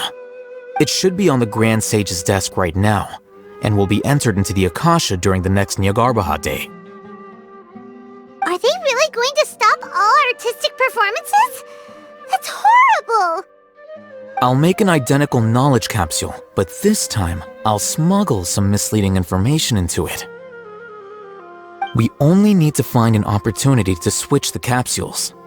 Once it's been entered into the Akasha on Yagarbaha Day, if someone were to be seen performing in public, the sages would definitely use that opportunity to announce the ban, and so the misleading information will be disseminated amongst the guards. Sure sounds complicated, but it seems like if everything goes well, we'll be able to get rid of all the guards in the academia without any effort. That's pretty clever, getting right into their heads. I just have one question. Even if we manage to get the misleading info out to the guards, how can we be sure that they'll believe it? People who are used to relying on the Akasha become less inquisitive, and their ability to distinguish truth from misinformation is significantly reduced. They will view everything the Akasha releases to them as the unequivocal truth. The Akasha will turn humans into machines. I've seen it happen many times. Yikes. Good thing I didn't wear it for long when I was working in Sumeru City. At first, I thought it was a good thing too. By the way, this plan still requires a performer, right? Do you have someone in mind? Nilu of Zubair Theater. I know her really well. We can trust her. I'm kinda hesitant to ask her to participate in a dangerous plan like this, but we can ask her in person. All right. After the guards in the academia are gone, then it'll be time for me and my stowaway brothers to shine.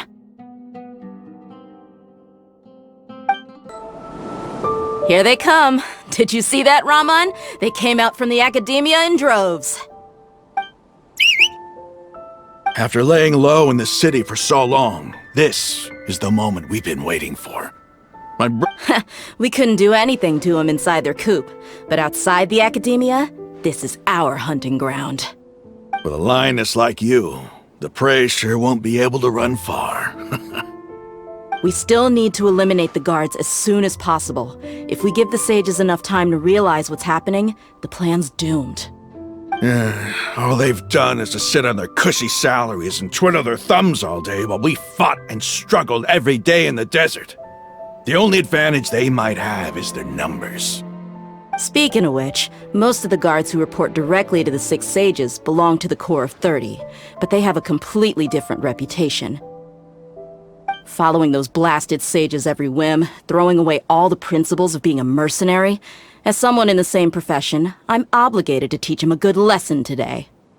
Indeed, the trap has been set. All we need to do is lead them there. All right, let's each take a road and herd those scattered guards back into one place. Make sure to attract their attention. Isak will be the key. You gave such an important task to that child. Will he be okay?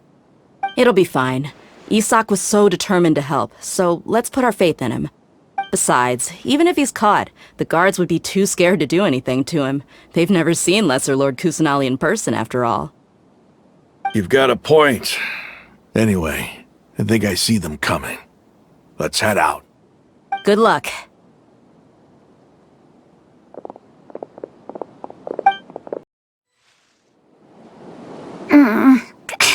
This outfit. Hey, do you remember what you need to do, Isak? When the guards get here, you'll pretend to be Lesser Lord Kusanali and run away from them. Oh, yeah, I remember. Of course I do. I'm just a little nervous. Relax. Don't think about getting caught. Even if that happens, we won't leave you behind. You only need to think about getting the guards' attention and leading them to the Grand Bazaar. Leave the rest to us. Okay, got it. I'm here to pay back Lesser Lord Kusanali for helping Grandpa. I won't get cold feet. Hey, they're here. I can see the academia guards.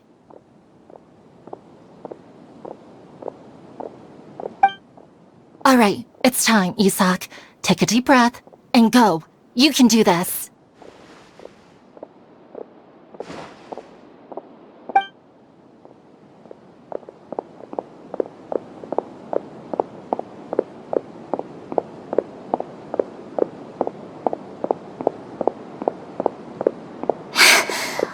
there a guard over there? Did he already run ahead of me?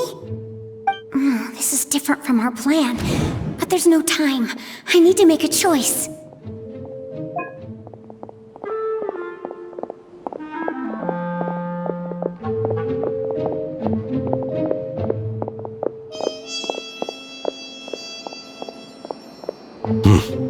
Let's have a look behind the house. What should I do next?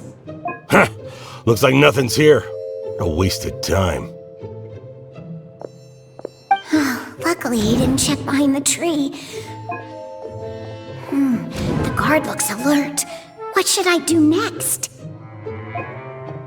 Hey, stop! I saw you. Don't try to run.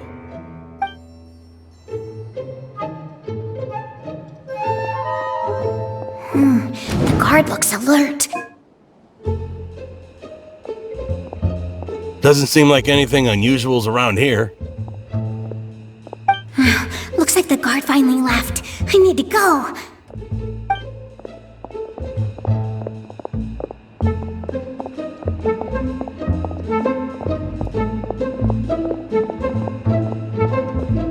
Hey! Lesser Lord Kusanali is over there! Stop! What? Lesser Lord Kusanali? How did I not notice that? They found me. This is bad. Where should I go? The target suspected to be Lesser Lord Kusanali has escaped into the Grand Bazaar. Assemble and arrest her!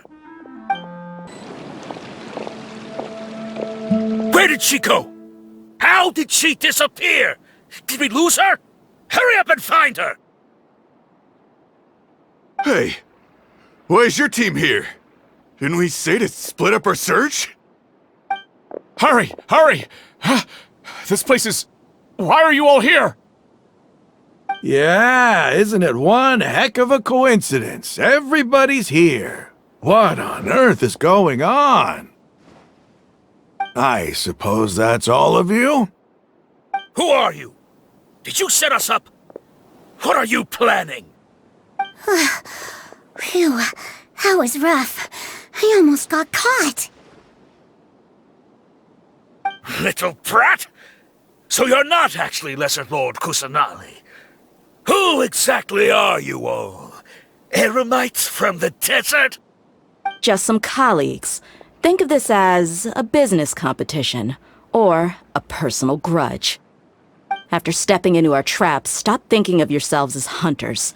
Behave like the prey you are.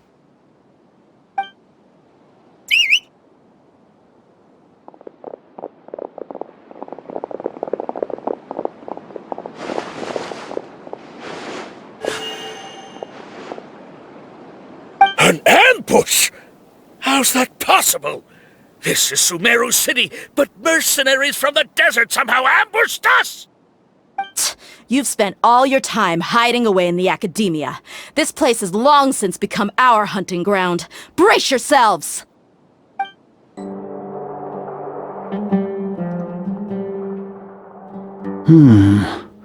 This is odd. The academia has quieted down after the conclusion of the Nyagarbha Day ceremonies, but it's much quieter than usual. Where are the guards? Why have I not seen a single one? Guards? Guards!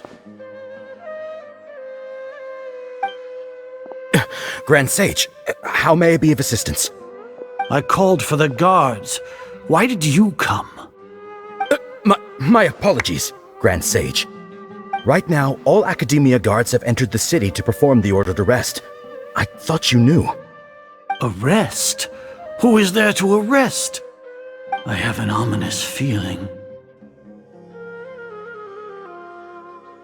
Arrest Lesser Lord Kusanali, right? Is that not what the order was? Lesser Lord Kusanali? You mean she has disappeared? Yes. I wouldn't dare make up something like that.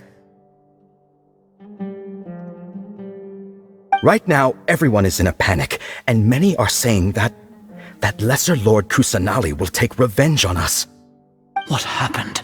Just what is going on? Lesser Lord Kusanali somehow escaped.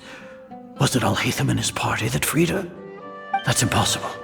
The Academia is heavily guarded today, and any order to release Lesser Lord Kusanali would be strictly confidential. Besides, Al-Hайтam and the Traveler are already in our hands. What manner of trickery did they employ? How could Lesser Lord Kusanali disappear into thin air? Disappear? Wait. How was the arrest order distributed to the guards? It was issued by the Akasha earlier today. Only you have the authority to send messages like that, so I thought it was your order. Let me check.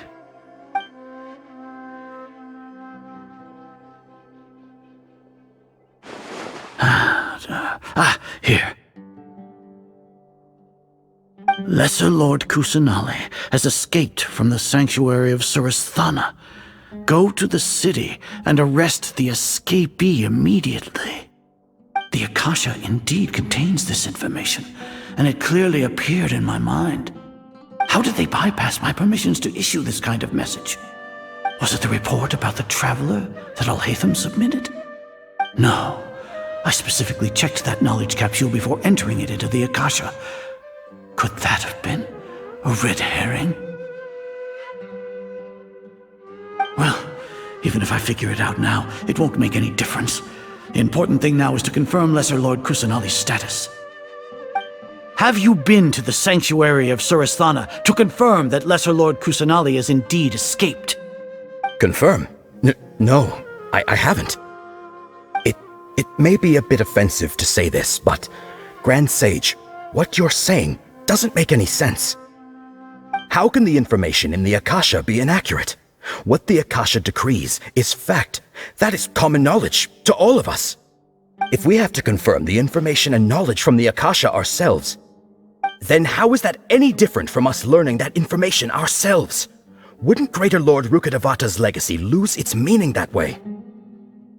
In the beginning, it was I who asked you to believe in the Akasha, to believe in the legacy left by Greater Lord Rukkhadevata. Are you trying to use my words against me? No, Grand Sage. I'm merely confused because I believe in you. I never meant to refute you. Stay here and see if there are any suspicious people around. I'll go to the sanctuary of Surasthana on my own. Yes, Grand Sage.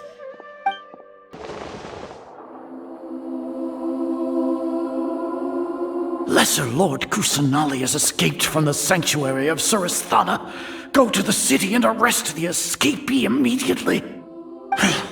How can that be? Stop thinking about it. Stop. It must be a trick of theirs. As long as I personally confirm it. Ah! Impossible. That's impossible. There must be something wrong with my eyes.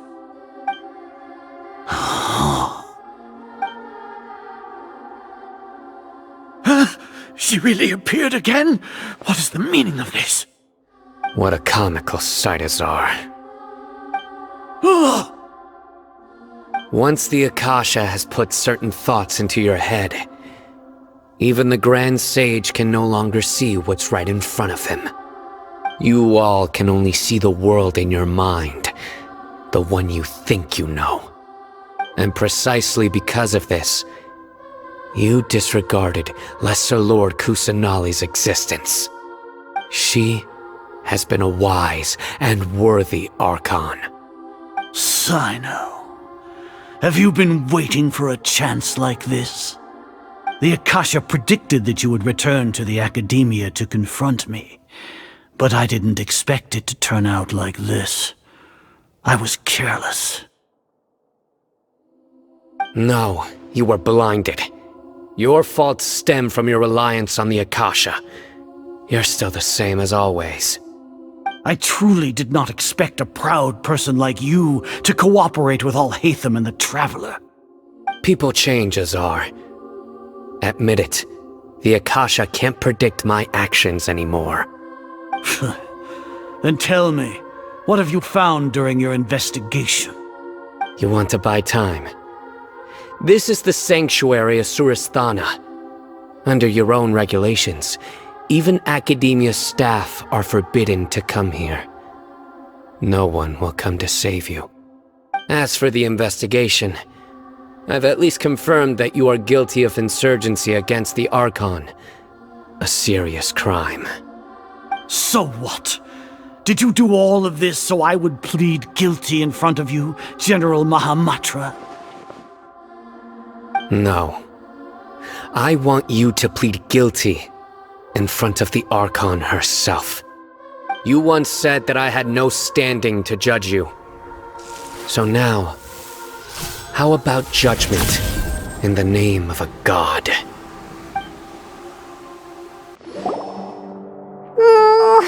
How long do we have to wait? Paimon wants to know how things are going out there. Paimon hasn't heard any sounds outside for a while. Hopefully something bad didn't happen. Yeah, but aren't you scared that we might be locked up in here for the rest of our lives? Thinking about it, at least Paimon has you. We could still chat like this. When Paimon thinks of Nahida being imprisoned alone in the sanctuary of Surasthana, Paimon can't help but feel sorry for her.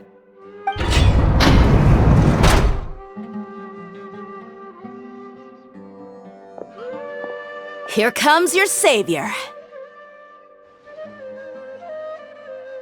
Dia! Paimon just knew you would come to rescue us! You two really owe me some big thanks. I had to search through who knows how many guards to find the key here. It felt even more tiring than whacking them. I'm exhausted. Thanks a lot. Need Paimon to rub your shoulders? No, that's, I'll pass. What are you afraid of? Oh, are you ticklish? Now isn't the time to talk about being ticklish. Things in the city and on Sino's side are both going well. The guards that stormed out of the Academia are all taken care of. The Corps of 30 is in charge of the city's defenses, but we already talked to Asfand. They've been fed up with the sages bossing them around. As long as it doesn't break their employment contracts, they'll turn a blind eye. That's probably because you've been super great friends with them for a long time. So, how's Sino doing? The Grand Sage is in his custody. Even I know how terrible it is to fall into Sino's hands, so he probably does too. Sino forced him to release Lesser Lord Kusanali. He has no choice but to obey. So, hurry to the sanctuary of Surasthana. Assuming nothing weird happened, we should have already rescued our Archon. Honestly, I didn't expect our ragtag bunch to do this well. We just came together last minute to save the Archon, you know? Alright, you two better go. I still have to clean up some messes in the city. See you around.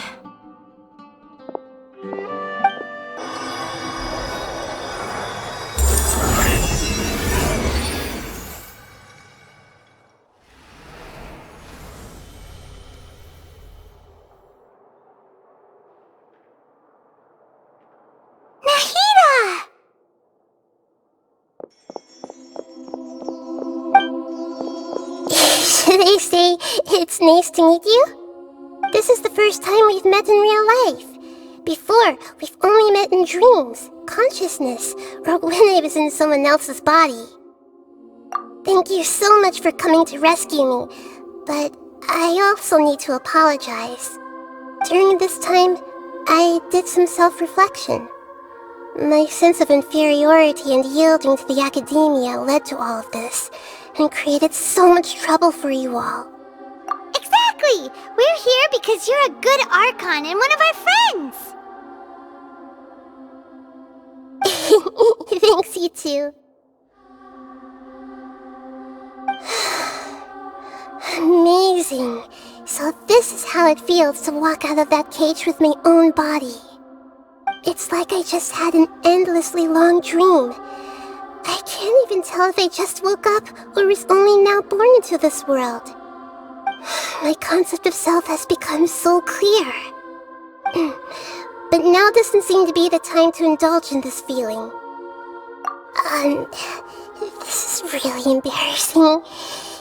You all just rescued an Archon, and now she needs your help to save her country, and even the entire world.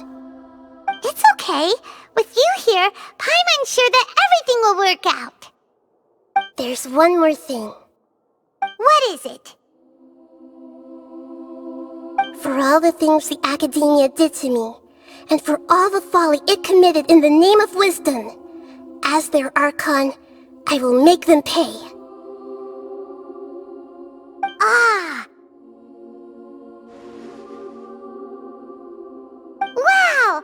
That's the spirit! You're finally standing up for yourself and not letting people walk all over you! I understand now. To be a better Archon, I first need to better myself. If you haven't even figured out how to be a caterpillar, how can you be a butterfly? Yes, true. That reminds me. I wonder how far along the Academia is with their god creation plan. We need to hurry and prevent the birth of that false god. I need to make some preparations. Since I'm now free, I can establish a direct link to the Akasha and control it. First things first, I need to remove the restrictions that the doctor put on me in the Akasha. After that, I'll make some adjustments and revoke the sage's permissions. The Akasha will then be like how it originally was, only operable by the Archon. After all, the Academia betrayed Greater Lord Rukkhadevata's trust. This might take some time. In the meantime, you should also work on your own preparations. If we don't stop the god creation plan in time, we'll be in for a tough fight. You might as well prepare for a fight. When we're done, we can take a walk around. After all, we missed out on a lot of stuff when we were locked up. A traveler? How did you come out from the sanctuary of Surasthana? It's normally forbidden to enter that place. Sorry, we don't know the rules here. It's fine, just pay more attention next time. Anyway, I'm looking for Grand Sage Azar. Have you seen him? The more I think about it, the more I believe there's something fishy about Al-Haytham's return. I need to let the Grand Sage know somehow. You're finally starting to put two and two together. How's it going, Nahida? I'm done with the parts that needed my involvement to complete. Although it's my first time working with the Akasha like this, its internal structure and operation procedures are easy for me to understand. Greater Lord Rukkhadevata's design is truly brilliant. Oh, also, this is for you. Huh? What's this little floaty thingy? It's a small device I put together just now. You can think of it as an upgraded Akasha terminal. You may not need it right now, but it should be helpful in certain situations. Wait! This thing has the same characteristics as Paimon! We're both small things that float! Oh, all the things that make Paimon special got copied! When Paimon appears with the Traveler from now on, people won't remember Paimon because she isn't unique anymore! It's alright, Paimon. It can't replace you. It's only a flying device, but you're the Traveler's irreplaceable friend. You're so good at comforting people, Nahida. If only the Traveler was as smart as you. I was simply telling you what I feel to be the truth. I wasn't trying to comfort you. Nahida, you're a natural at this. What you just said made Paimon even happier. By the way, there's something I need to confess. Even though I'm the Archon and in control of myself again, I'm not very good at fighting. You may have heard that an Archon's power is derived from their people's faith. However, I'm not as well loved as Greater Lord Rukkhadevata. If we get into a situation where combat is our only option, I'll have to count on you, and I'll do my best to provide support. I'm glad I can rely on you. So the God of Wisdom isn't good at fighting? That actually sounds about right. I've located where the false god is. Time is of the essence, so let's get to it. What is this place? Is this really the way we need to go? Wow. Who would have thought there'd be a place like this hidden right slap bang in the middle of the city? The sages wanted to realize their god creation plan without being discovered. The safest and most convenient way would be to build within the academia itself. That's true. They were already hiding one god, so why not two? Judging from the structure here, the project is a huge undertaking. The sages really saw the god creation plan as their ultimate goal. But this place doesn't look like it could have been constructed by the academia alone. The Fatui under the doctor sure didn't hold back. They provided a lot of technological support. Yeah, or else they wouldn't have been that generous. Is that it, though? I've always felt that this doctor is different from the academia sages. He doesn't seem to share their sense of urgency. Instead of being interested in the end product, it's like he's enjoying the experimental process. The Fatui Harbingers are all such weirdos. So, the doctor being weird is actually normal. So, this Fatui that they're trying to turn into a god is called the Balladeer? We had previously come into contact with his consciousness. He harbors particularly strong obsessions.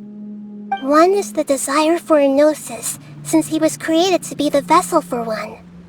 The other obsession is probably related to his past. I can't quite explain it. Paimon knows that he was a prototype puppet for the Raiden Shogun before he became a Fatui Harbinger. That's why he wants a gnosis so badly. There's no way he'd willingly be a test subject. Not with that temper and ego of his. It sounds like you know the Balladeer quite well. I see. Tell me more about him and what he's like. The more we know now, the better we can plan for and react to any future situation.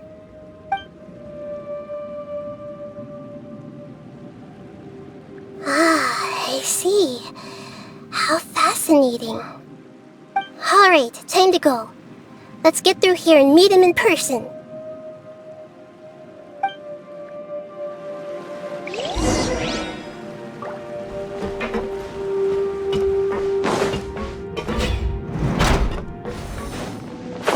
It looks like we can climb up these pipes.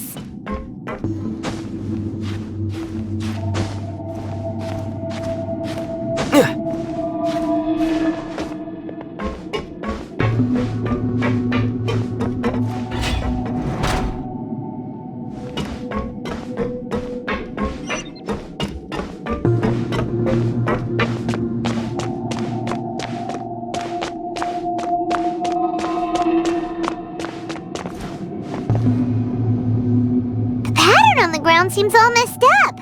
Let's go around and see if there's a way to fix it. It seems to have stopped. Let's continue.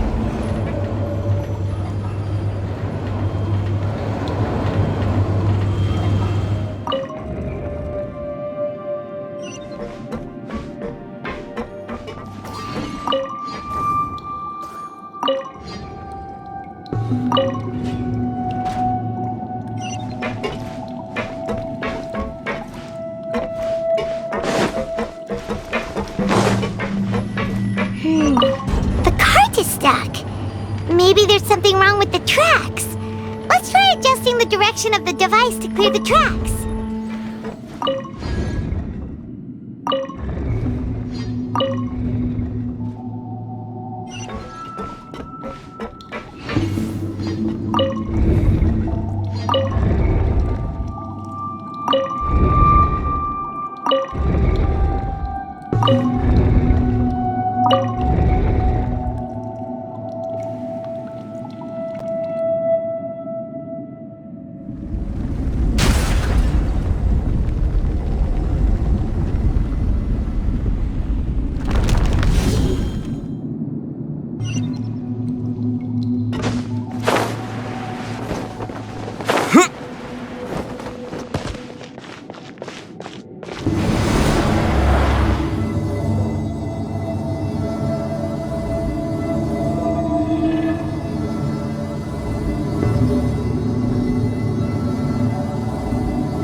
its operational status, we must prepare for the worst.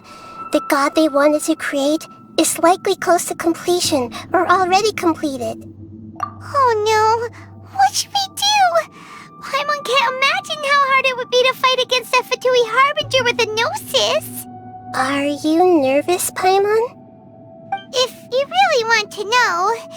Of course Paimon's nervous! Aren't you too, Nahida? Yes, I am.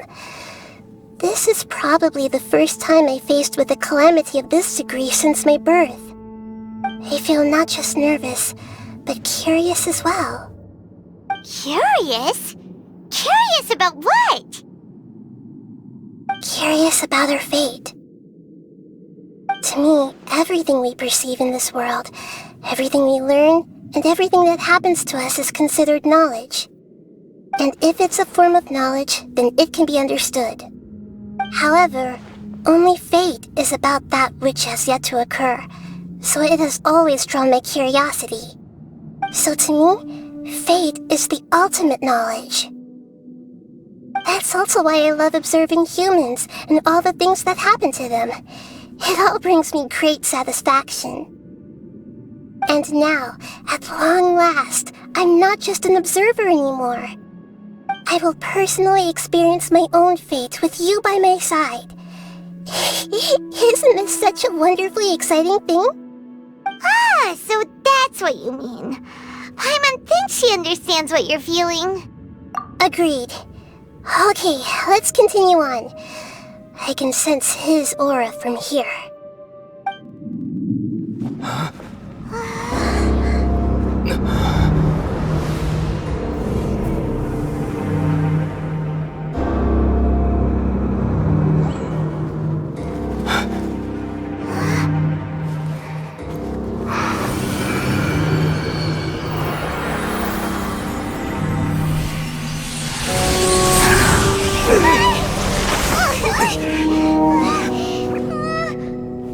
Who would have thought the world would be so eager for my birth? I remember you, Booer, the god of wisdom, and standing beside you, the traveler. Is he all-knowing and powerful now like Greater Lord Rukkhadevata? No, I can't feel the same kind of divinity I felt from the Greater Lord. It seems that the sages didn't get the chance to infuse the divine knowledge capsules into him. But even still, he has undoubtedly become a true god now. So we're too late? The Balladeer has already become a god? The Balladeer. A long bygone title. When my spirit ascended to divinity, I felt as if I had existed for the same number of epochs as heaven and earth. Looking back, the existence of what once called itself Kunikazushi appears infinitely small and ugly.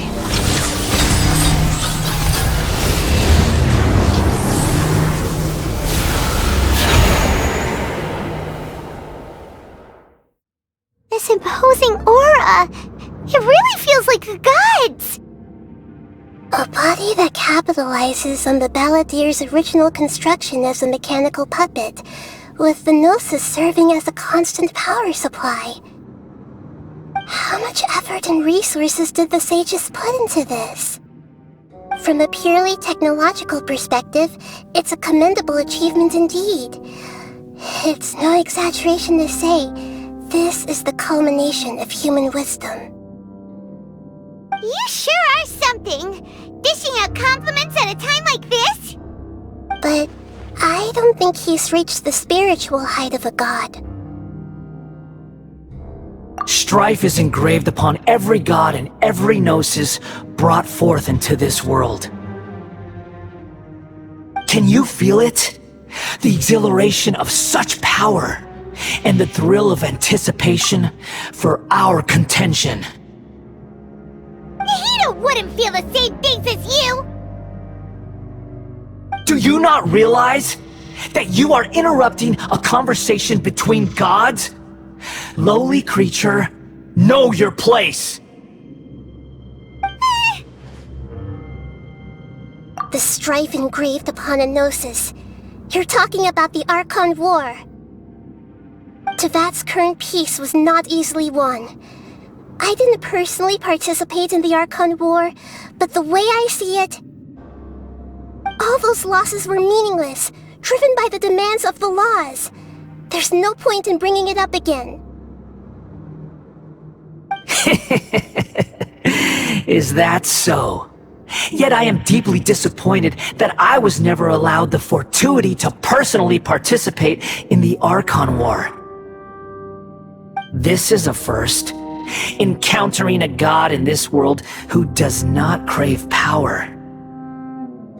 No wonder your own people have abandoned you, God of Wisdom. Your judgment is as your existence, unsubstantial. This is where everything ends, Booer, the God of Wisdom. You should know that wisdom cannot solve every problem. Like now, where your only option is to face me in combat.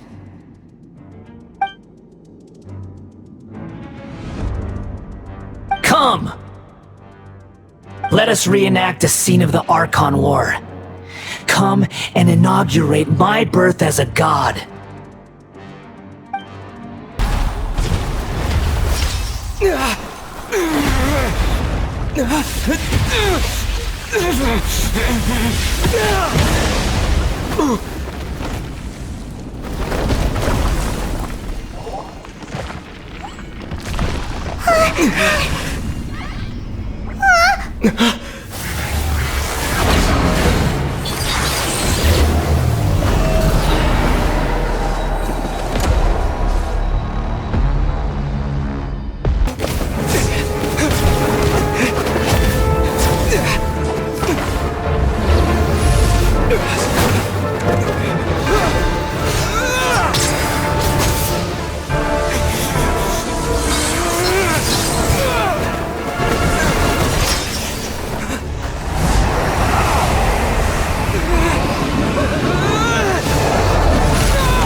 This is supposed to be a battle between gods, yet you choose to hide behind a mortal.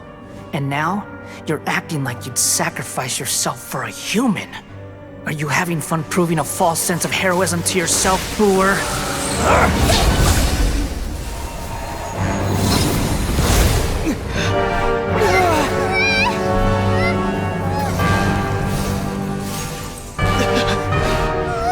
The data collection is almost complete.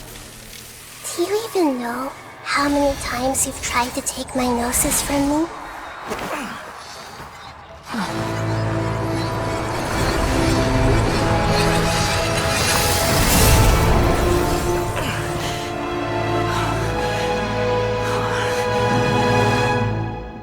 We just concluded the 168th loop. Did you know that in the effort to create you, the people of Sumeru were forced to live through the exact same number of Sub-Zerus festivals and Samsara cycles? The power of dreams. When did you use it on me?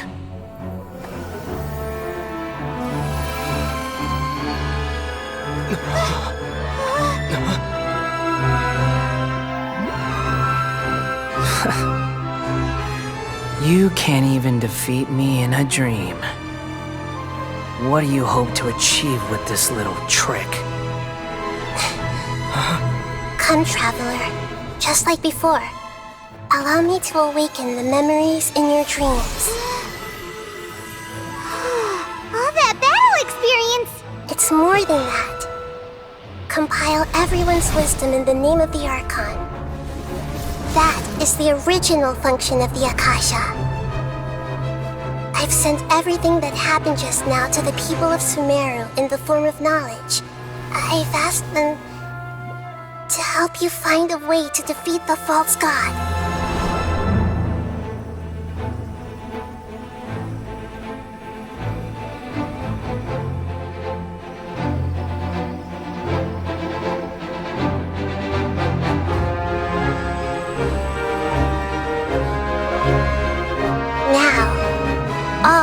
mercenary's wisdom is at your disposal. Meaningless tricks won't save you.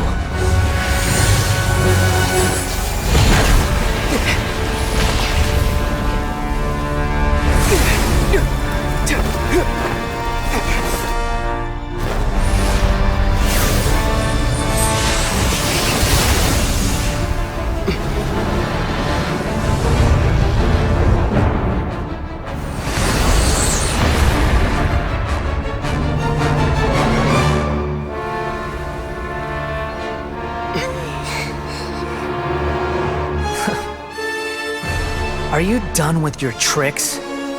Can I finally take this as a real battle between gods? I'll leave this to you, the first sage of Boor.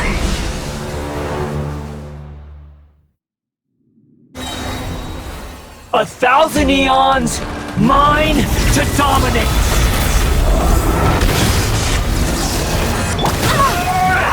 Right now.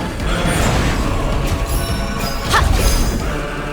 A sight to behold. Burn to oblivion! Right here. Emerge. Propagate! Germinate!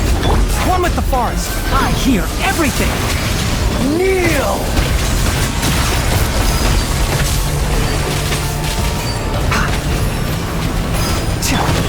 Right now. Emerge.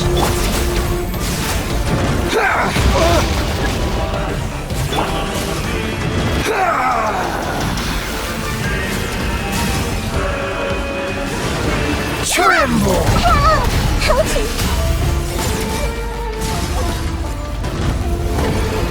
Reality is pain! Hey, go away! Don't be scared!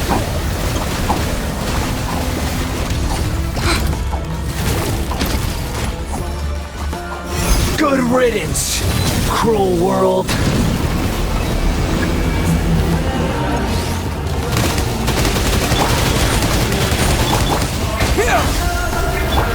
Everyone hold hands!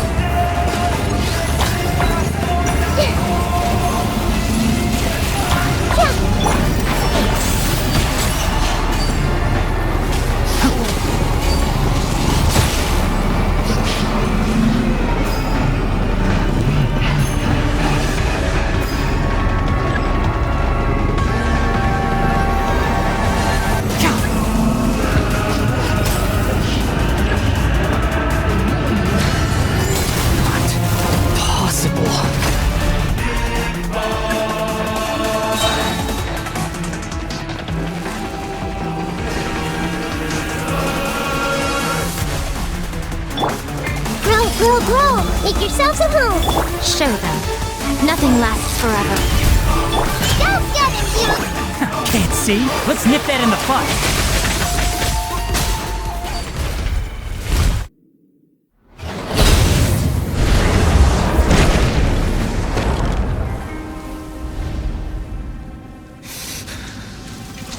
Humans.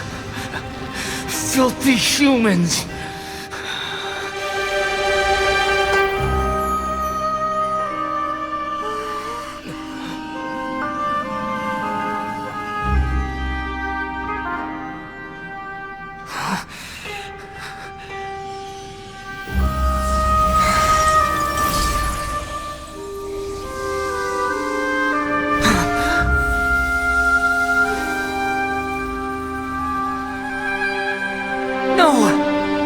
Wait! Please! Anything but the gnosis!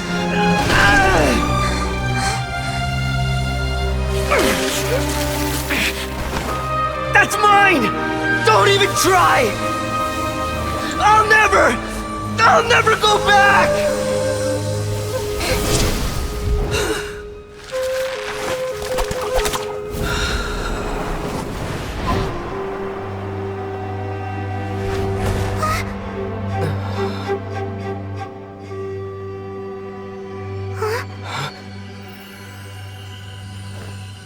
We haven't yet found the answer to the most important mystery. Irminsul is still waiting to be saved.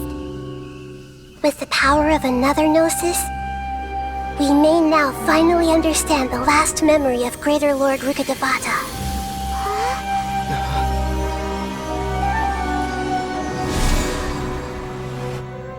This is... That's right. This is the last memory of my predecessor.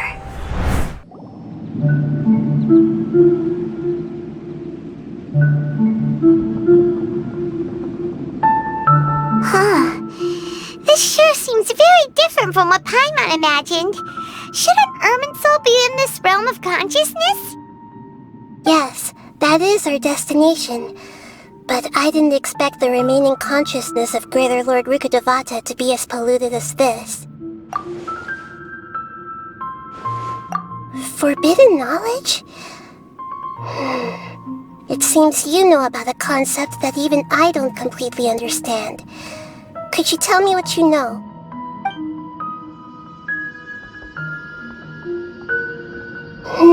Your inference seems logical enough. Forbidden knowledge once polluted the desert thousands of years ago, but was successfully repelled thanks to King Deshret's self-sacrifice, and Greater Lord Rukkhadevata nearly exhausting her power. Then, a second instance of forbidden knowledge pollution occurred during the Conria Cataclysm 500 years ago. But I'm afraid it is much more serious this time, with Irminsul itself already in danger. So, if we're in the remaining consciousness of Greater Lord Rukkhadevata, and it's also been affected by forbidden knowledge pollution, then does that mean, in order to save us, Greater Lord Rukkhadevata? Yes. It's very possible that she sacrificed her life in the fight against forbidden knowledge.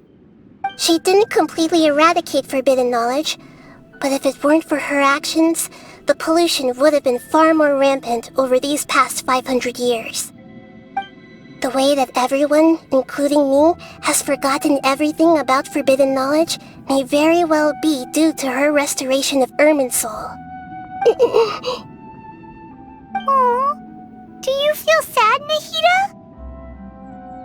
I'm just sharing her pain. The pollution of her consciousness here is severe. There is madness, chaos, and pain all around us. Did she fight to resist the forbidden knowledge pollution in such terrible conditions, all the way up to her last breath? She even used her last remnant of lucid consciousness to leave a clue for us to follow. Yes, her words were distorted by forbidden knowledge, so that's all we could hear. But now, we have a chance to find the answer to this mystery. We can cross the polluted consciousness until we found the right path to meet with her lucid consciousness. And then, we'll let Greater Lord Rukkhadevata tell us the truth in person. Each of us need to be mindful of the state of our own consciousness while we are here. Even with the Gnosis' protection, we must always keep a clear mind. Otherwise, we could go mad at any moment. That's so scary. Don't worry, it should be easy enough for you to keep that mind of yours clear, Paimon. Let's go. Are we in the air? And why is there a huge boat? That's the boat of consciousness, which symbolizes reason here. Its course is the direction our consciousness is traveling towards. If we lose control over our consciousness, we will fall into madness. So let's make sure the boat stays... Wow! What are these? The monsters seem to have been affected by them. Look! Four-leaf sigils have appeared in the sky! To control the boat of consciousness, we need to find the helm first. We changed direction. Are we still going the right way, Nahida? Judging from the current route, the boat of consciousness will soon take us out of here.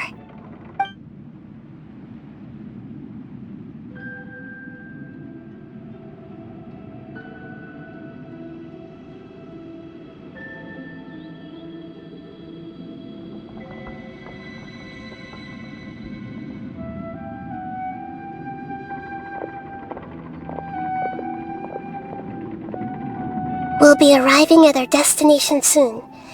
How are you feeling? Are your minds still intact? Huh?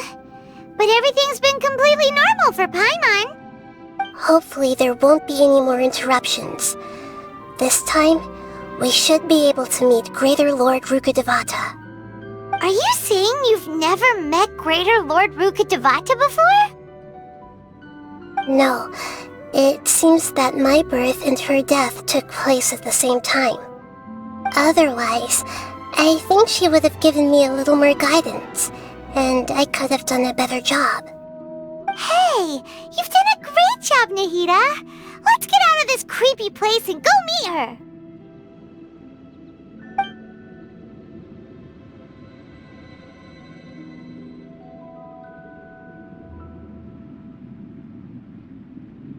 So, is this the place you were talking about? The base of Irminsul?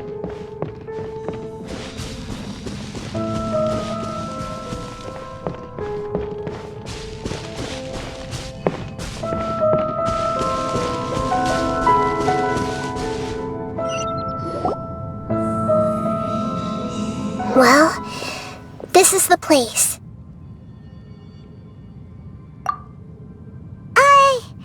We're here to find Greater Lord Rukkhadevata, right?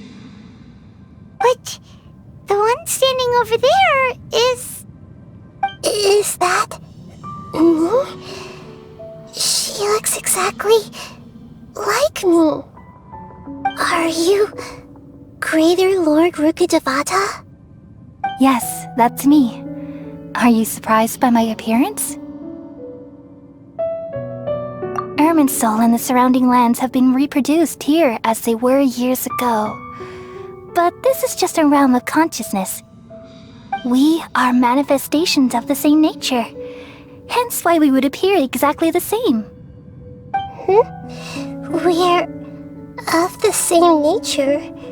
Why? Because you are me, and I am you. You are me in the new samsara. The new samsara? As Greater Lord Rukkhadevata, I'm the avatar of Irminsul, and you are the purest branch snapped from Irminsul. Imagine it this way. Even if a tree dies, its branches will eventually take root and grow, continuing the tree's life in another form. I'm merely the remaining consciousness of Greater Lord Rukkhadevata. The real me has presumably died a long time ago.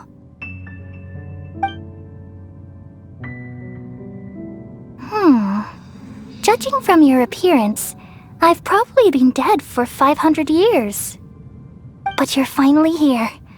My new self in the samsara. If this is true, then am I going to be a great archon like you someday? Though we share the same nature, our fates are bound to be different. All things have their own fate. When a branch grows into a mature tree, it won't be the same as the original tree. That's why fate is the ultimate knowledge, isn't it? That's a great insight. Yes, very good. It's also precisely why you won't become like me. Really? But perhaps you may become an even greater archon than I. I already see a determination in you that I didn't possess in my time, and the future that it leads you to will be yours alone. Along with the blessings from your past experiences. Don't worry. The growth of wisdom is like that of a plant. You only need to wait quietly for the flower to bloom.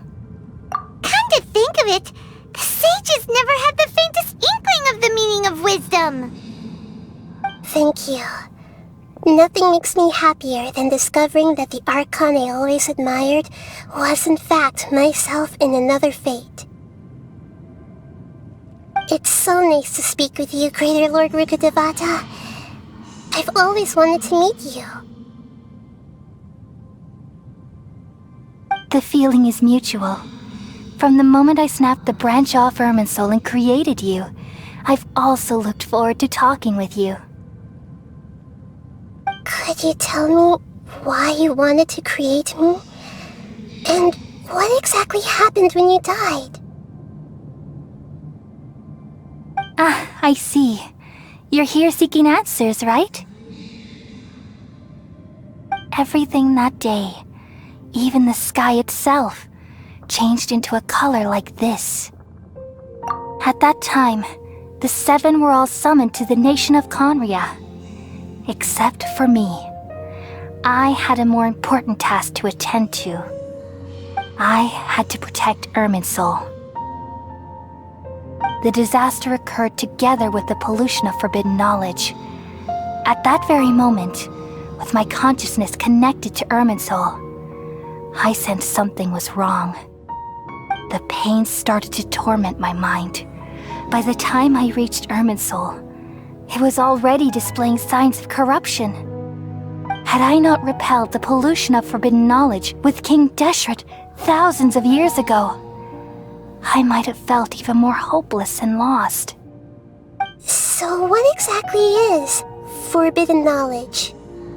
It's a kind of knowledge that doesn't belong to this world, and a form of truth that can't be understood. It came from the very bottom of the abyss. Even I could never understand it. The world is constantly rejecting it, leading to all kinds of bad phenomena. If we allow forbidden knowledge to pollute Irminsul, I'm afraid the entirety of Tevat could fall apart. So, there's knowledge that even the God of Wisdom can't understand? At that time, I knew I couldn't repel the forbidden knowledge with my strength alone. Which is why I created a device that compiled human wisdom and named it the Akasha. It's truly the world's most amazing invention. Thank you. For a long time, I thought dreams were the fruit of human wisdom. Though it was selfish to do so, I borrowed people's dreams using the Akasha. Then I compiled their wisdom and all of my own power. Well, did it work? Thanks to the wisdom of the people of Sumeru, almost all the forbidden knowledge was cleared from Irminsul. But things didn't go as smoothly as I thought. I had a terrible headache, which gave me an uneasy feeling. And then I remembered that my consciousness was also connected with Irminsul. It brought me knowledge and wisdom, but vile corruption as well. From the very beginning, my existence had been polluted by the forbidden knowledge. Oh no! How could that happen? I've experienced that pain in your consciousness. It must have been a horrible experience. Yes, but my feelings weren't important. The important thing was that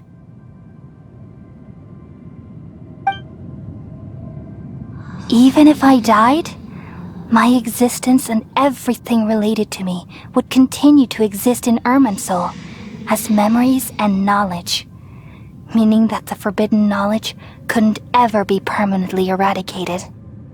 And there's no way for me to eliminate myself. It would be a sort of paradox. So, I took the purest branch of Irminsul as my incarnation in the next samsara and left a trail of clues, all in hopes that you would come here and remove me and my pollution from Irminsul forever. Wait, no, I can't. So you realize what that implies. You are very smart indeed. Irminsul has all the knowledge and memories of this world. And as you've realized just now, removing me from Irminsul means I essentially will never have existed in this world. But this is the only way to save Irminsul. People love you so much, and And they've missed you so much over the past 500 years. I am exactly the same. So how can we just forget you like this? Is there really no other way? There must be something else I can do. You're the god of wisdom, Booer. You should know that there is no other way. But this is so cruel. I don't want to forget you. No need to feel so sad, Booer. As someone who delights in wisdom, you should feel joy at finally finding the answer. These are the words in their entirety. The answer you've been seeking all along. Let the world completely forget me. We all nestle under the great tree of wisdom, peering out to perceive the world. From the earth and from the rain, we perceive its wonders, until we become a white bird to perch atop a branch, and finally snap off the most important leaf. Once upon a time, I alone dreamed in this world. In my dreams, everybody would also dream after they fell asleep. Wild and wonderful thoughts would emerge from their minds. Some tumbled to the ground, and others floated to the sky, connecting all things in the world into one dazzling net. Among a plethora of worlds were numerous smaller worlds, all of fate, finding within the tapestry their brilliant glow. I gradually understood that these indescribable and constantly changing things are the most profound things in the world. Only they can completely repel the madness. Only dreams can awaken consciousness from the deepest darkness.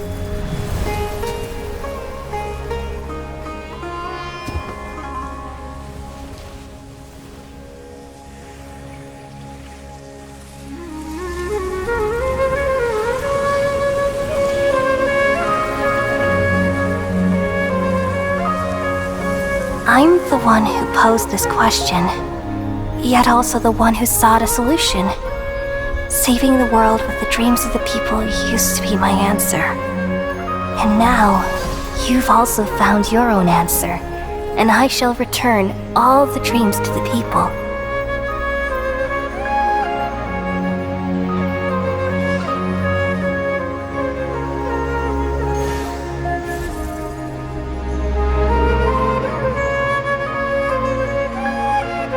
Goodbye, people of Sumeru.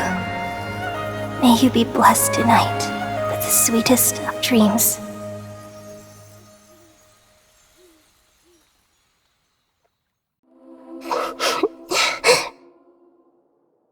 I'm alright. I'm just a little confused. We've just saved the world, right? So why am I crying? I don't know where this feeling inside of me is coming from, but I feel very sad. Just now, we used the power of two gnosis to successfully connect with the Irminsul consciousness from 500 years ago. Then, we removed the remaining pollution from Irminsul. Yeah, what's wrong? Weren't you there just now?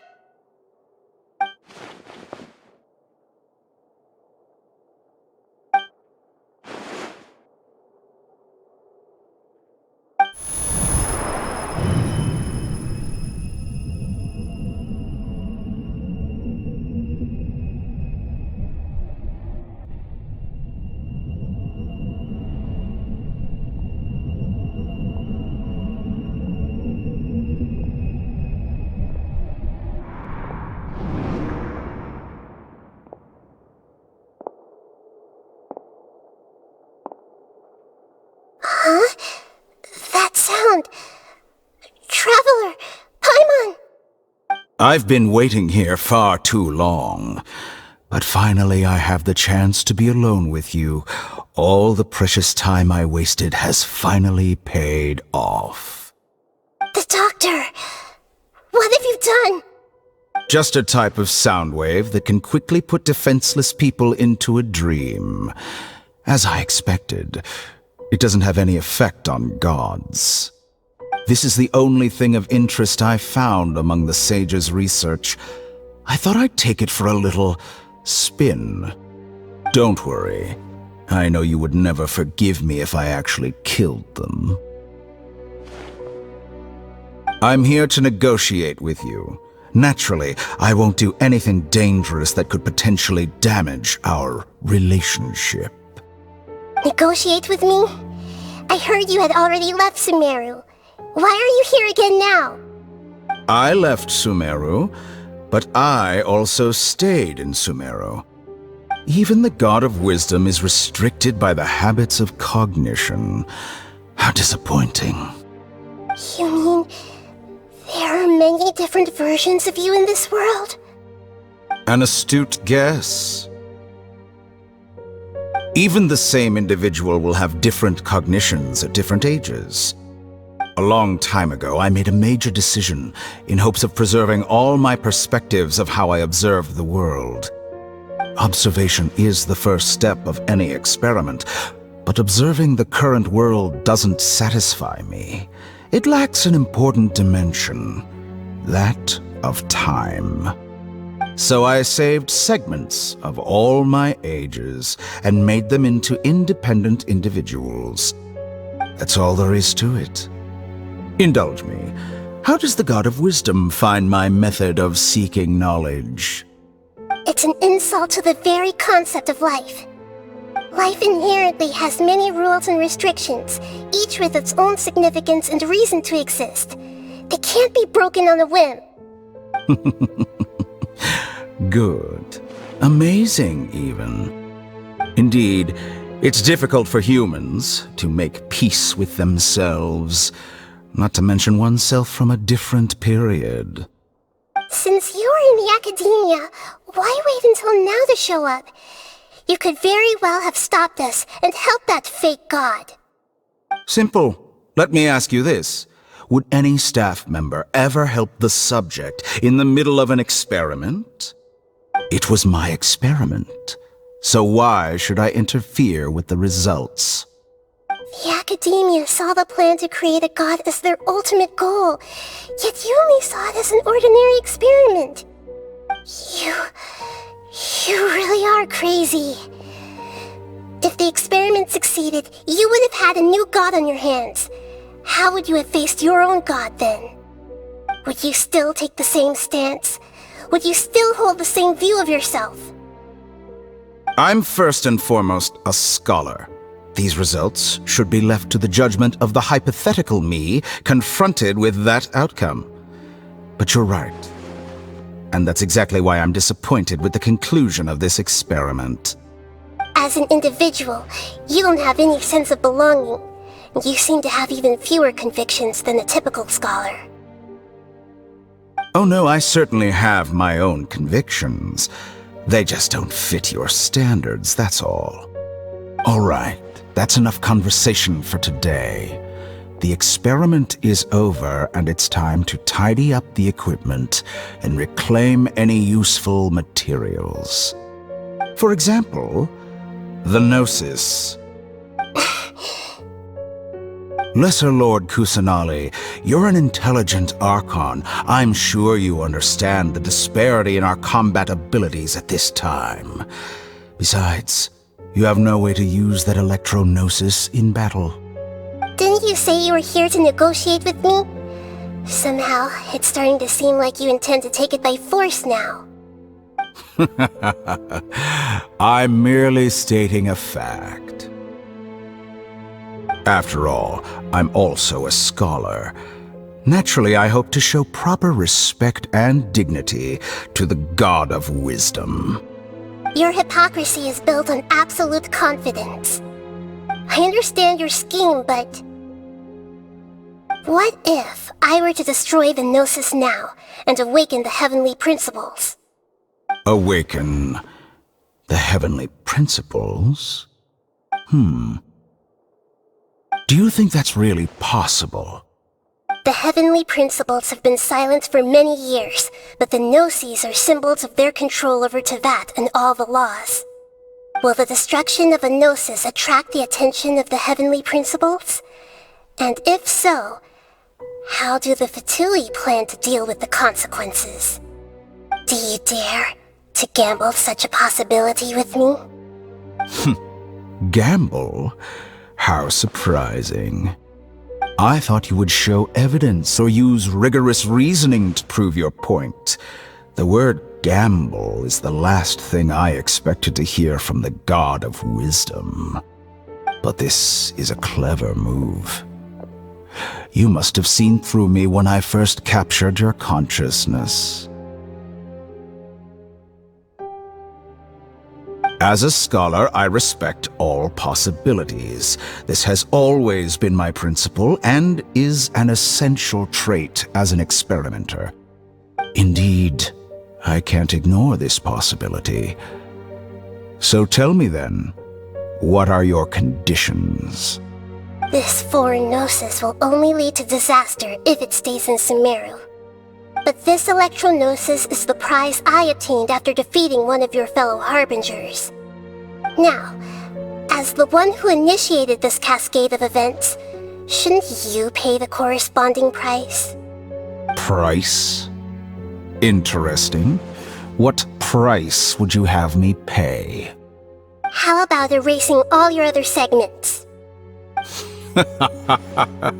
So this is how you wish to restrict me, the most threatening opponent of the Nation of Wisdom.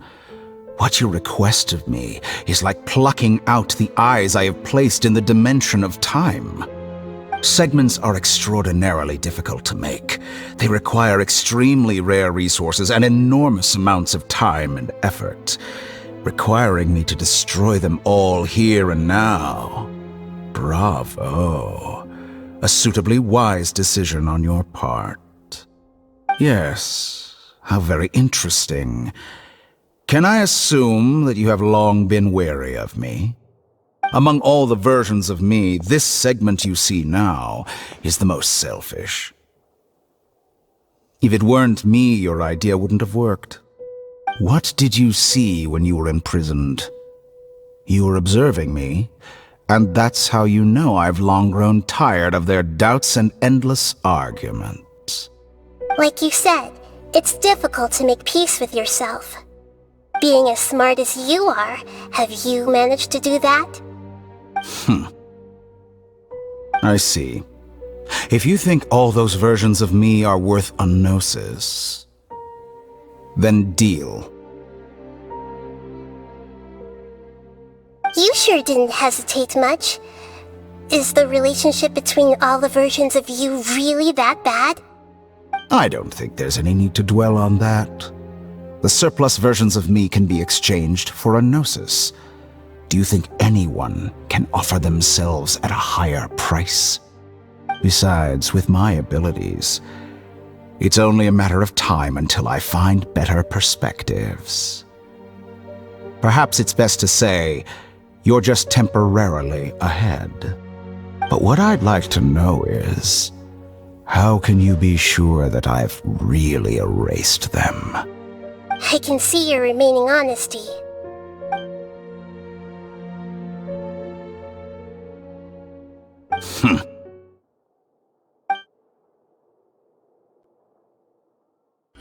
What a ridiculous decision! Sheer You can't be foolishness. serious! How could I have been so short-sighted? You think this is the end? I'll have my I quit! You'll make Good this moment riddance. count.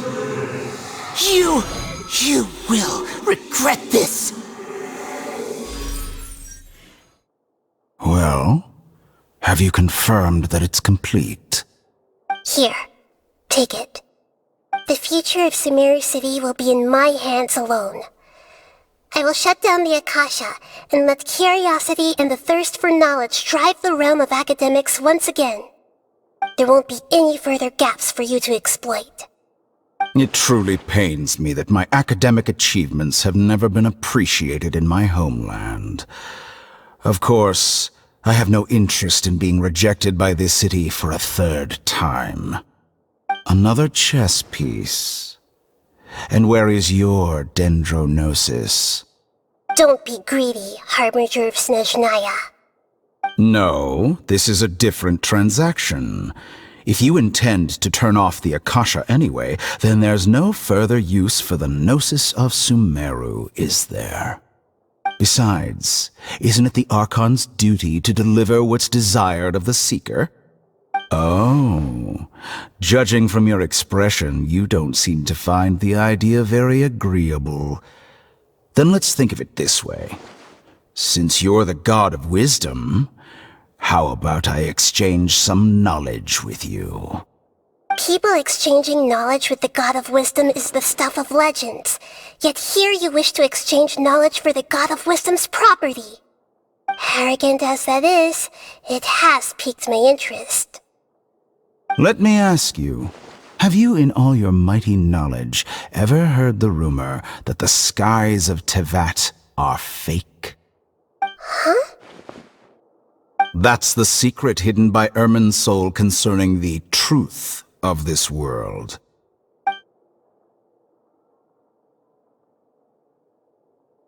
Once I finish telling you about this, it will be time for me to say goodbye. With negotiations, we've all gotten what we wanted. I'm very glad I got to meet you like this. Your arrogance may know no bounds, and convictions may mean nothing to you. But I'll still listen to what you have to say.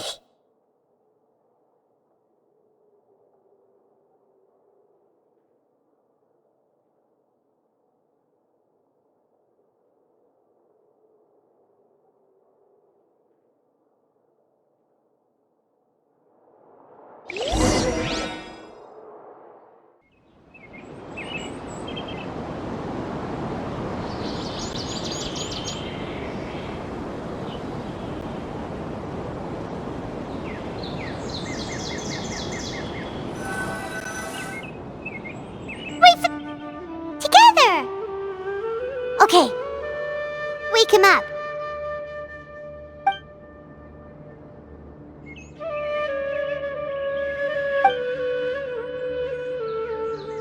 Are you awake? Kali says it's time for breakfast. Come on, get up! Good morning! How are you feeling today? Good to hear. It looks like we've recovered pretty well. Not even Tainari could stop us from going out now, right?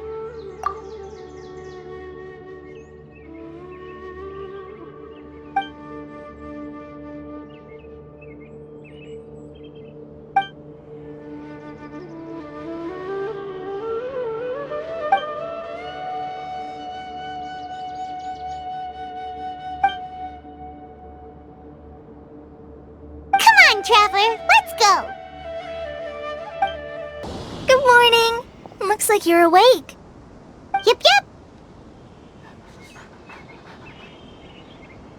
I prepared some breakfast today. Please have a taste. I hope you'll like it. It's nice to have you here so we can eat something yummy. Well, now that I've recovered from Alizar, I'm feeling better than ever. I can even prepare 4 or 5 meals a day now. And Paimon bets they're all delicious!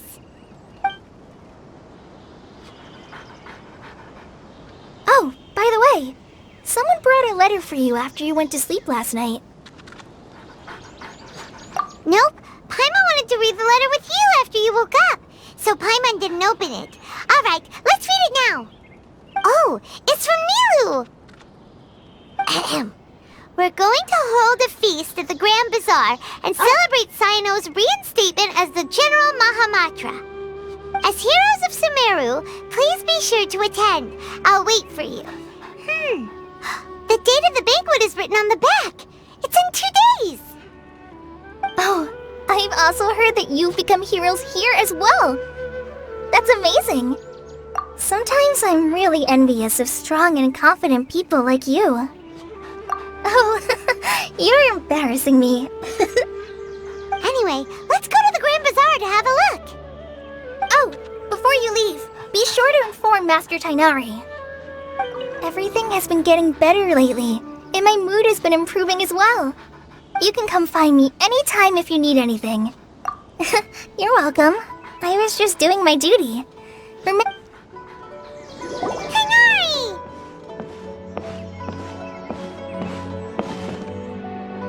Good morning. How do you feel today? We feel much better. How about you? I'm recovering well. Thanks for asking. But from the looks of it, you seem to be already busy with work again. It's fine. I'm not that busy, really. The Elazar patients have recovered, as well as Hypatia. For now, I only need to tend to my Forest Watcher duties. It seems once Irminsul started getting better, everything else started to recover too. Yes, but there are still some residual effects. The withering is one example. Though it won't spread anymore, the existing zones won't just disappear. We forest rangers will still need to do the work. By the way, we have some good news. Sino got his position back. This news is hardly new. He had already mentioned it to me before. Huh? You mean he was already here? Why didn't he come to say hi to us? He visited once, but he was afraid of disturbing you while you were resting. He just asked me a few questions and left. Then you probably already know all about the celebration feast. Celebration feast? No, I haven't heard anything about that. Huh? But didn't Nilu say in her letter that they would celebrate Sino? He didn't tell you? Perhaps, or alternatively, he doesn't know about it either. Come to think of it, Sino doesn't seem like the type who'd enjoy a celebration feast. You and Kale are both Sino's close friends. Why don't you come to the feast with us? Kale has taken over some of my tasks these days. I don't think she'll have time for it. Not to mention me.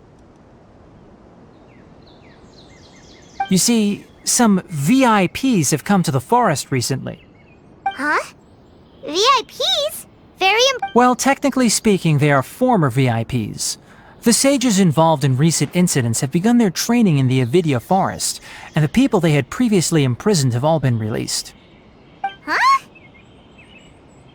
Yes, he's a little weak, but he isn't injured and his condition is stable. Lesser Lord Kusanali, in her boundless mercy, has decided to spare Azar and the other wrongdoers. Supposedly, they were ashamed of their shallow ideologies and have decided to dedicate the rest of their lives to cultivating wisdom in the Avidya forest. When they learned that Lesser Lord Kusanali had defeated the Balladeer and saved Irminsul, they were shocked at first, but also became happy, feeling that the sacred light guiding them on the path of discovering wisdom had begun to shine once again. As a result, work has increased for the forest rangers. That sounds really exhausting. There's nothing we can do, really. But that's another topic. Back to the matter at hand. Are you two planning to head out? Ah, right!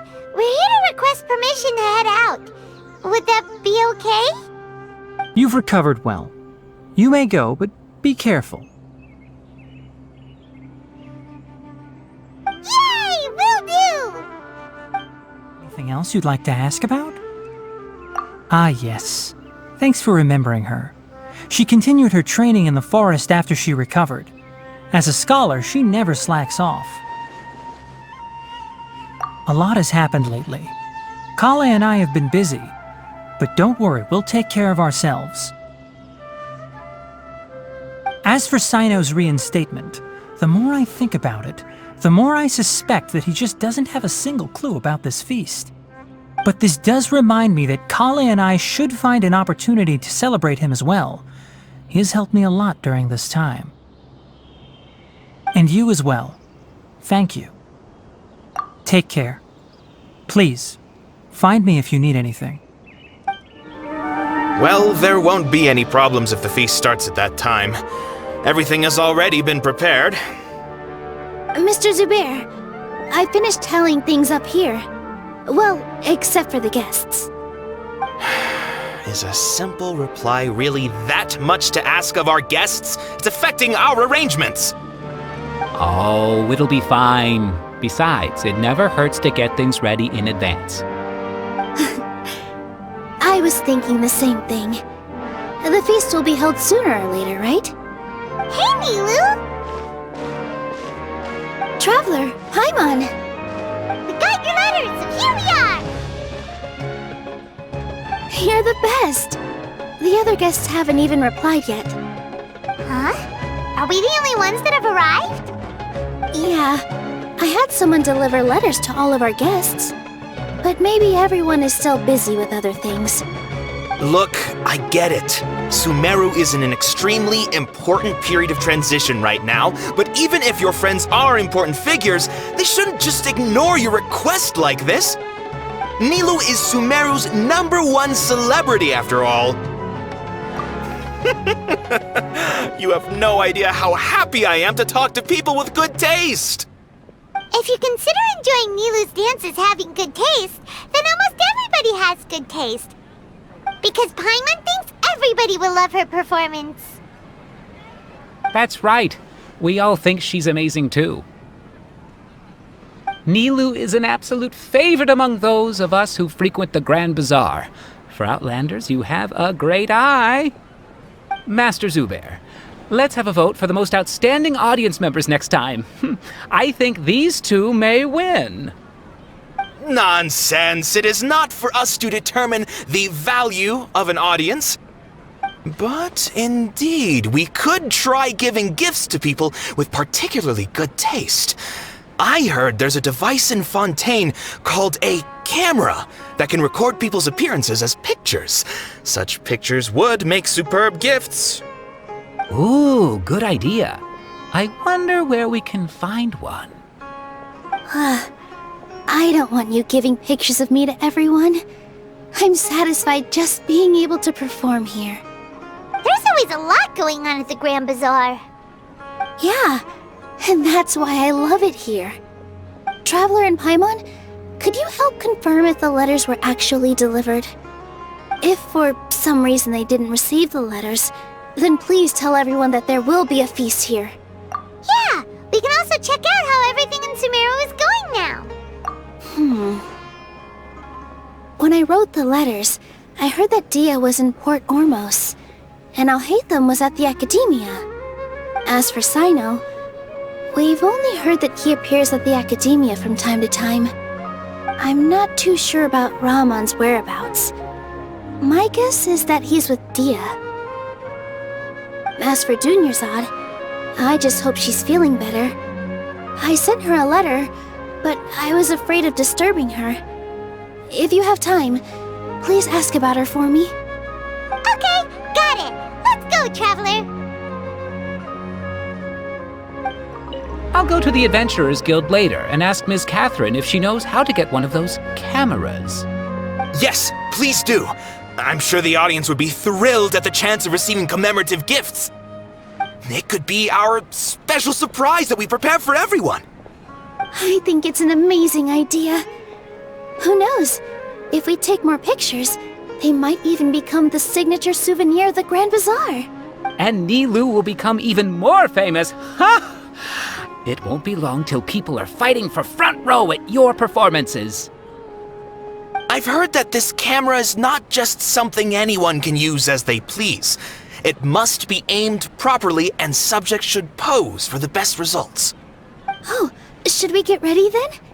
Perhaps we should wear something a little more appropriate. No. I think we look absolutely fine. If anything, when we pose for this, clever invention, we should just be ourselves, You really think so?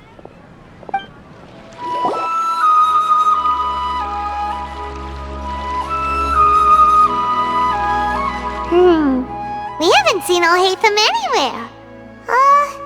Let's ask that person over there.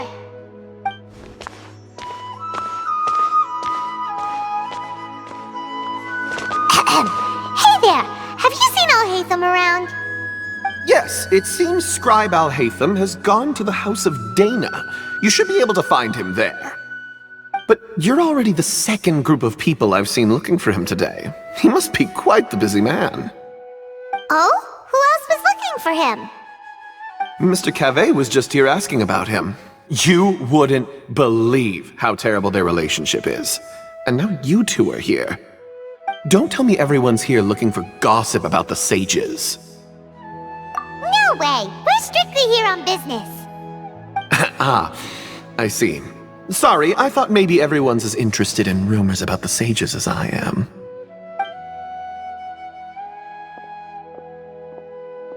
Al-Hайтam should be around here somewhere, right? Oh, he's over there! But it looks like he might not have time for us. Just put down that worthless book and tell me what happened in the academia. This is not just some worthless book. Do you have any idea how difficult it is to find a physical book like this in Sumeru? It doesn't matter. It's probably just another thing that you used your authority to get your hands on anyway. Just put it aside. Listen, I came back today only to hear that the sages have disappeared. Oh, you sound surprised. I thought you would already know the inside story. Would I be here asking you if I knew? You're the scribe, not me. So just tell me what you know already. Well, I almost became a sage. Huh? Oh, don't sound too surprised now. You're the renowned Kaveh, light of the Ksharawar. Besides, as a master builder and craftsman, chances are you'll be appointed as a sage too. Why do I feel like you don't really mean it? Huh. What makes you say that? Why would you question my heartfelt sincerity? Maybe it's because you've never said anything good about me before.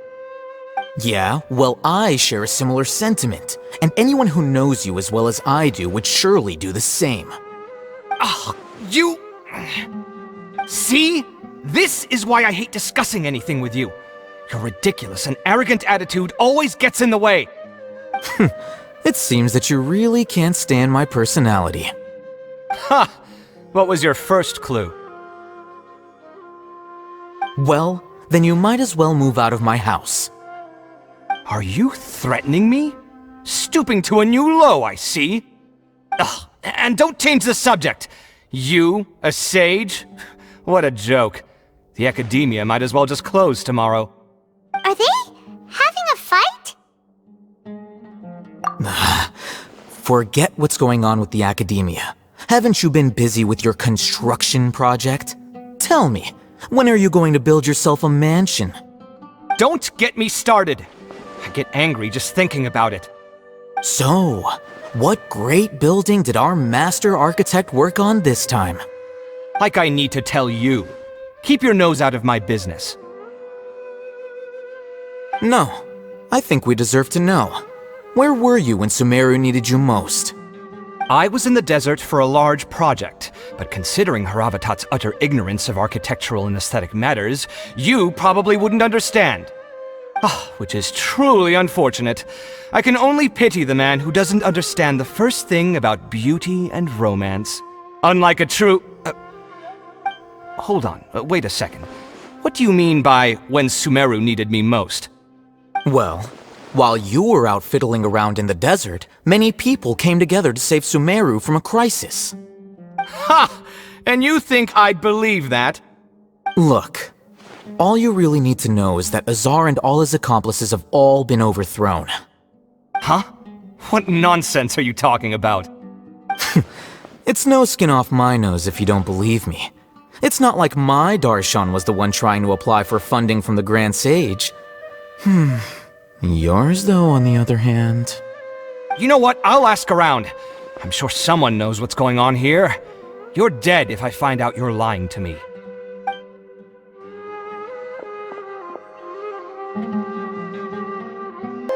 Hey, Al-Hайтam! Oh, it's you two. What's the matter? We're running some errands for Nilou. Have you received her letter? Letter? Nilou said she sent out a letter inviting everyone to a celebration feast in 2 days at the Grand Bazaar. We'll also be celebrating Zaino's reinstatement as General Mahamatra. If she addressed the letter to Al-Hайтam of the Academia, then the letter should have gone to my office. I've been busy these days, so I haven't had time to check for any new mail at my office. I only now have some free time to attend to personal matters. Have you always been so busy with your work? Of course not. I'm only busy these days because several sages have been dismissed recently and the whole academia was practically turned upside down.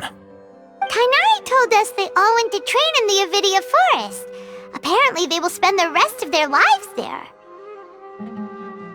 That is already the best possible ending for the likes of them.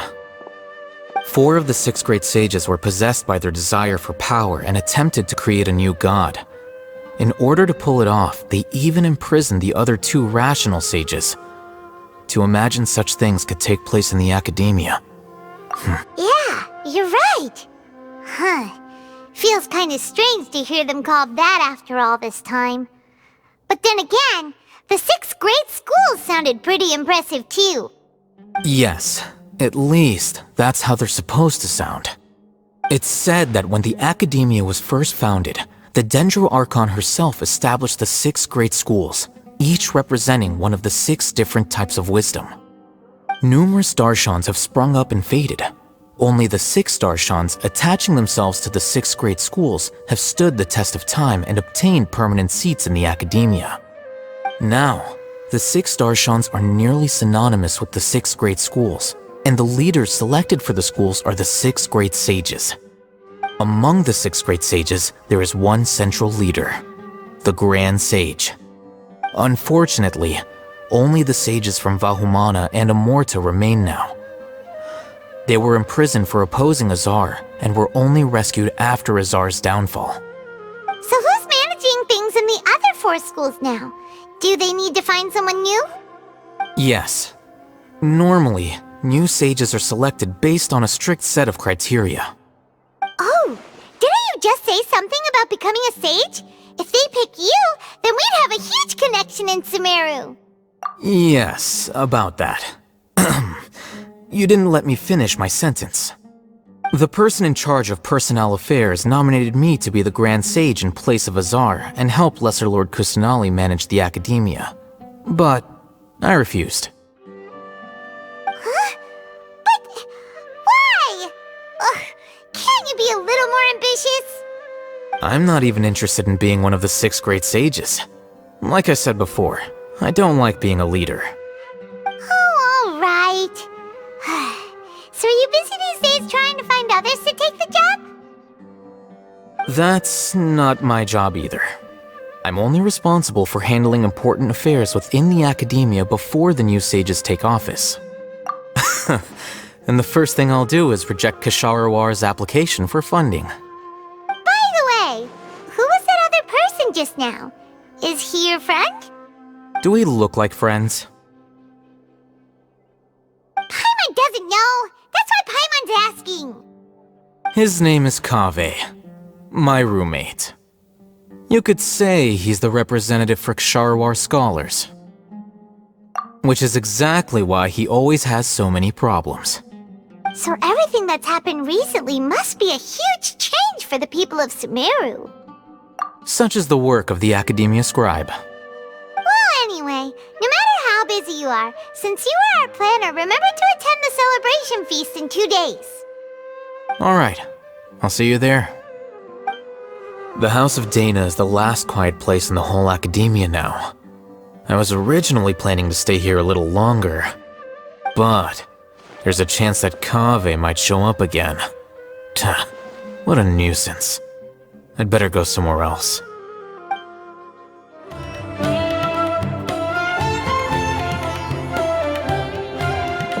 This is Port Ormos. Now where could...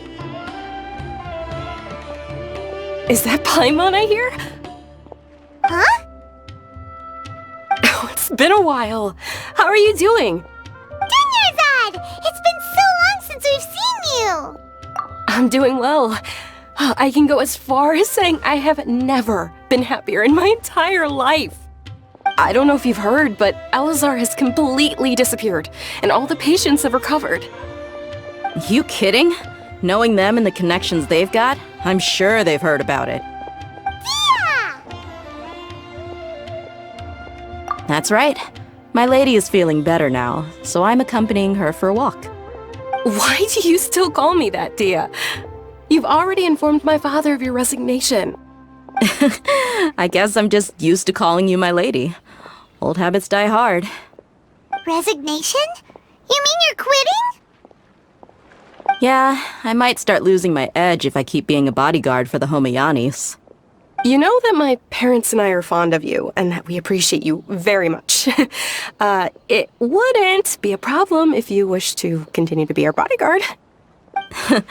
I'm not a woman that's easily persuaded. You should know that by now, my lady. When I took this job, I had already decided that I'd quit as soon as you'd recovered. It's time for me to get back out there and chase that horizon. So what are you gonna do now if you're not gonna be a bodyguard anymore? I want to take a risky job and put my body to the test again. Huh? But we literally just finished one of the most dangerous jobs ever! Are you getting bored already? I know. If I hadn't joined in that plan with you, I wouldn't have come up with this idea. I guess I still get fired up by that feeling of going all out in a fight. It made me realize that I'm still a mercenary through and through. Life is short, and I'm happy that I got to be a part of that operation. But the whole thing also made me realize that there are still many problems in Sumeru, and as a desert dweller, I'm still not completely ready to settle down on this side of the wall. Well, I remember a friend had someone bring you a message. You mean Al-Hайтам? I didn't expect him to still remember that. I thought he was joking. We just came from talking with Al-Hайтам at the Academia. Did he tell you that he suggested that I come work at the Academia? What? I heard that Azar and his cronies fell from power, and Al-Hайтам told me that now was a good time to find a job in the Academia, but only if I wanted to. Whoa! Paimon can't see you being anything other than a mercenary. Me neither. But I think Dia would look great dressed up as a scholar. Ugh, forget about it. I wouldn't last 10 seconds in there. Al-Hайтам probably just liked the way I worked and knew I'm good in a fight, so he suggested I find some work in the Academia. But you know, if you take him up on the offer, Sino might actually agree and let you become a Matra. Because you're super amazing! The Matra have all the talent they need as long as they have Sino. I prefer to be free to live however I choose. In fact, I chose this job from the very start because I knew it'd be right up my alley. Even if being a mercenary means facing all kinds of danger. A lion has to return to the wild sooner or later. If anything, being your bodyguard has been unfamiliar territory for me. I don't want to see you go, but I'll respect your decision. I'm glad to hear you say that. Come on, no need for the sad face. It's not like we'll never meet again. Once the whole Dendro Archon thing is settled, everything in Sumeru will take a turn for the better. That makes me happy too. But a peaceful society will probably mean less demand for mercenaries like me. Before long, we'll be a dying breed. So I'd better get to work while I still can. Huh?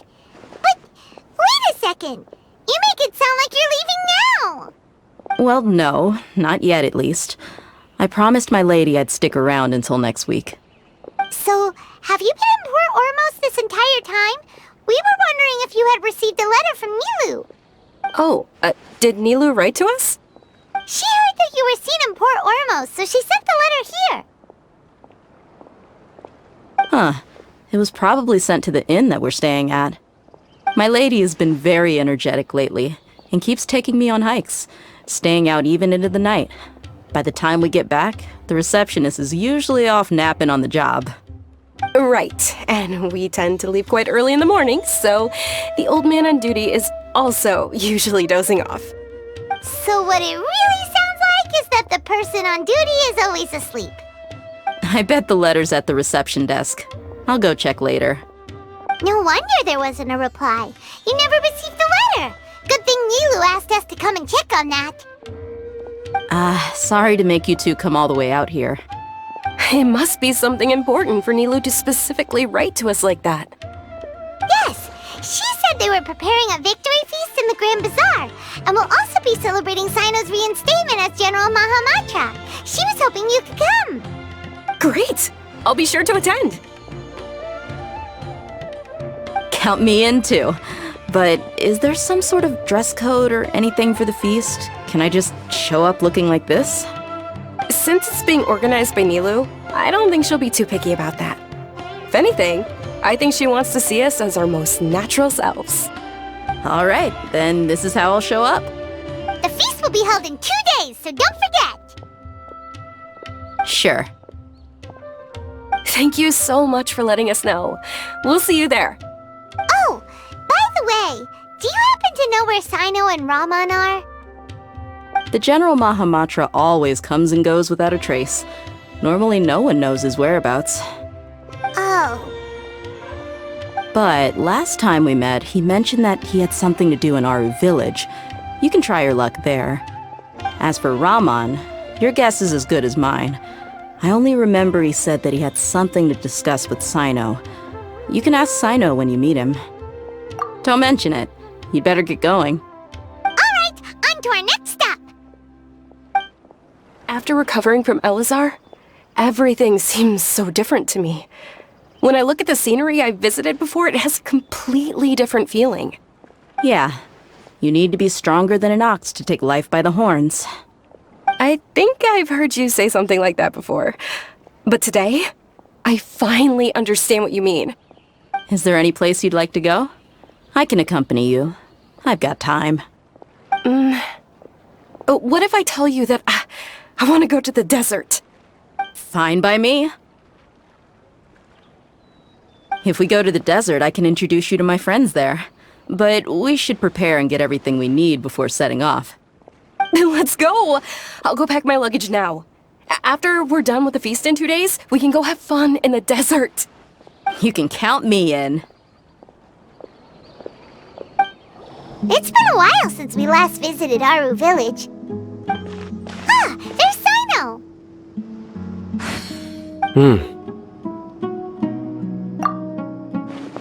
What brings you here? We recovered well, and Tanari agreed to let us leave, so now we're out and about again. It seems Gandharvaville's medical treatment is still as good as ever. And Tanari is recovering well, too. That's good to hear. Yeah, you're the one who brought us to him when we lost consciousness, right? Thanks for that. You're welcome. Tainari has excellent medical skills, and Kale is quite attentive. It was the best place for you. But why are you just standing here like a dead tree? I'm meeting some people. Oh, you mean Candace? I've already talked with Candace and the village chief. They're still at the usual place. You can go there if you'd like to see them. But you know one of the people I'm meeting as well. Oh, by King Deshret's blessing, my friend suddenly appears in the desert. Don't tell me you've run into trouble and need us to help now. Rahman! And... Sataria? Oh, you know me? Oh, well, you're pretty famous in the academia. Don't worry, these are our friends. No need to be so guarded. I see. I'm doing well. Many good things have happened recently. Same here. Really, I feel that my whole life has started to shine after suddenly finding a new direction. Oh, tell us everything. Yeah, you go ahead. Alright, well, I suppose I should start by saying I've decided to leave the academia. What? It's not that I've given up on being a scholar. Instead, you could say I've found a new identity. I will no longer pursue research like a typical scholar, but I have not completely given up on my relationship to knowledge either. I can see what you're saying now. What do you mean? I plan to leave the academia and return to teach here in the desert. Wow, so you want to become a teacher? Sataria will return to support education here and teach people from the desert. She can't teach everyone on her own, but there are many of us Eremites all over Sumeru. She came to discuss a collaboration with me and hoped that I could bring her ideas to the Eremites. Yes, it's my hope that the Eremites can help me select a group of smart people with the best aptitude for teaching. I'll teach them, and after they've finished learning from me, they can go educate more people. That is the true meaning of education and the spreading of knowledge. The people of King Deshret suffer from sandstorms, exile, and ignorance. Miss Itaria is more than welcome to come teach here. Her arrival is like a star shining in the desert night. The stars have always guided caravans, thieves, soldiers, and travelers who get lost in the night. They lead those in the dark out of trouble and back to safety. Oh, please, where's all of this coming from? I'm starting to feel a little embarrassed. You deserve these compliments. Mercenaries are accustomed to danger and don't fear death, which is why we recognize extraordinary actions that common people would easily overlook. Setaria's idea will bring much good to many people. At first, I feared it was destined to fail. Everyone knows that the academia doesn't allow scholars to teach in the desert without permission. As you know, all knowledge is under their surveillance and control, and very few desert dwellers are as lucky as me. But what I heard at that time has been haunting my heart, as if there were lightning bolts constantly bombarding my soul. Setaria, you tread a treacherous path, and the longer you ignore it, the tighter the academia's grasp on you will become. Setaria, why haven't you gone home? Never forget that the desert that belongs to you lies elsewhere. Miss. These words sparked something in me, and I knew that I had to bring something back to my people after going home. I gathered up the courage to approach the Grand Sage, only to find that he was no longer at the Academia. Lord Sino told me that Azar didn't belong there anymore. Azar has received much-needed punishment. Though, if you ask me, it may have been too light. Lord Sino helped me obtain permission to leave the Academia for the desert, and accompanied me here to discuss collaboration with members of the Eremites. My plan was able to go smoothly thanks to him and Rahman. You're all doing so much for the desert! Aside from that, I also have some other business to discuss with Sino. Lesser Lord Kusanali has allocated many resources to support and develop the desert. I've done some business for her, and part of it required the assistance of the Eremites. I applied for a few batches of educational materials from the Academia, and sent them to several groups in the desert, as instructed by Lesser Lord Kusanali. I believe the people will make good use of them. That's exactly what the people here need. Physical books and other related items. If it weren't for Sino and Lesser Lord Kusanali, I'm afraid we'd never be able to get our hands on them. Apart from this, the Academia is also recruiting scholars that are willing to teach in the desert. I'll let you and Setaria know as soon as I have any more news. We must be persistent about this, and maintain these resources to ensure long-term effectiveness. This is the first time in hundreds of years we've had a glimmer of hope. I think this may be the turning point for the desert. Remember these words. Here lies our faithful priest, Kasala. His wisdom is a miracle among the people, deserving of high praise and admiration. I hope people with wisdom like that priest will rise again among the desert dwellers.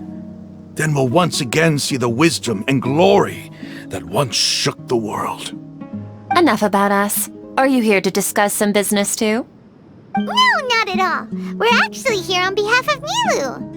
Nilu wanted to write to everyone, but she wasn't sure where the letters should be sent, so she asked us to come find everyone personally. A celebration feast will be held in 2 days at the Grand Bazaar. She hopes that all of you will be able to attend. At the feast, we'll also be celebrating Sino's reinstatement as General Mahamatra. Although, judging from your appearance, it seems you've already been reinstated. Paimon thought you would only start working for the Academia after the feast. Celebration? Feast? It's the first I've heard of it. Tighnari was right. He really didn't know. This feast is for you, Sino. Sounds to me like you'll have to be there. It's rare to see that kind of expression from Lord Sino. You must not like feasts very much. No, not really. But I'll go. Well, I still have a lot to handle here. Besides, I need to look after Miss Sataria in the desert, so I'll have to pass. I'm afraid I won't be able to join you. Although, if you'd be so kind, please give a message to Miss Nilu for me.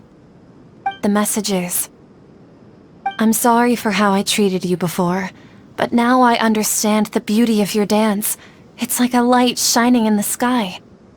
You and the art you symbolize are not only beautiful, but also lively and powerful, so much so that it was prohibited. Please keep dancing, and someday I'll be able to appreciate your art in person. Okay, we've got all that down. Our job here is complete as well. Oh, Sino, remember, party's in 2 days. Make sure you're there. Got it. Today's the big day! Let's go to the Grand Bazaar and see how the celebration's coming along. Everybody's already here. Looks like we're the last ones to arrive. You're here. Ah, there you are. Well, look who finally decided to show up. You look like you came here immediately after finishing up some work. I'm very happy to see you here. But we're not late, are we? It's just that everyone else arrived ahead of time. I propose that the last one who arrived be put in charge of today's speeches. Nah, there won't be any speeches today. Oh, really? Well, even better. Come join us over here. Let's share some great food and drinks, and chat about all sorts of fun things. Everything looks quite good. Wow! Paimon can't wait! Traveler, just look at all the delicious food here!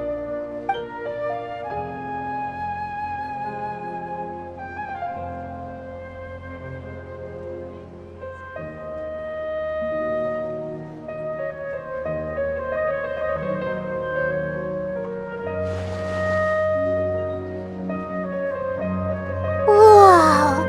It's so delicious! Oh, this grilled meat tastes amazing! The food was specially prepared for you by everyone in the Grand Bazaar. And we have gifts that were sent by the residents of Sumeru City when they heard we were holding a feast. Everyone that came said that you saved Sumeru, and wanted me to thank you all on their behalf. Ah, feels kinda nice to be seen as a hero. I could get used to this. Being a bodyguard is also a hero's job. You've always been amazing, Dia. My lady sure has a way with words. Thanks. I'm glad to hear it. And I'm happy to meet everyone that participated in the great plan. Don't mention it. Come to think of it, we've really done something impressive together. It's unbelievable. We owe it to our abilities. And luck.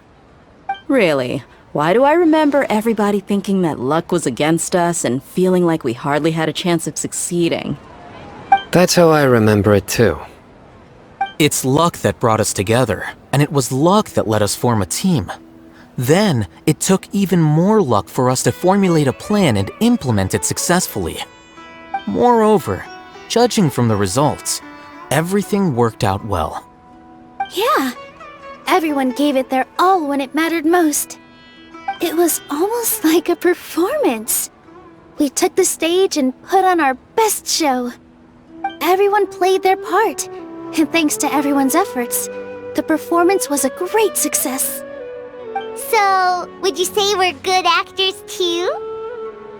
It's such a blessing that Lesser Lord Kusanali was able to return to power at the Academia.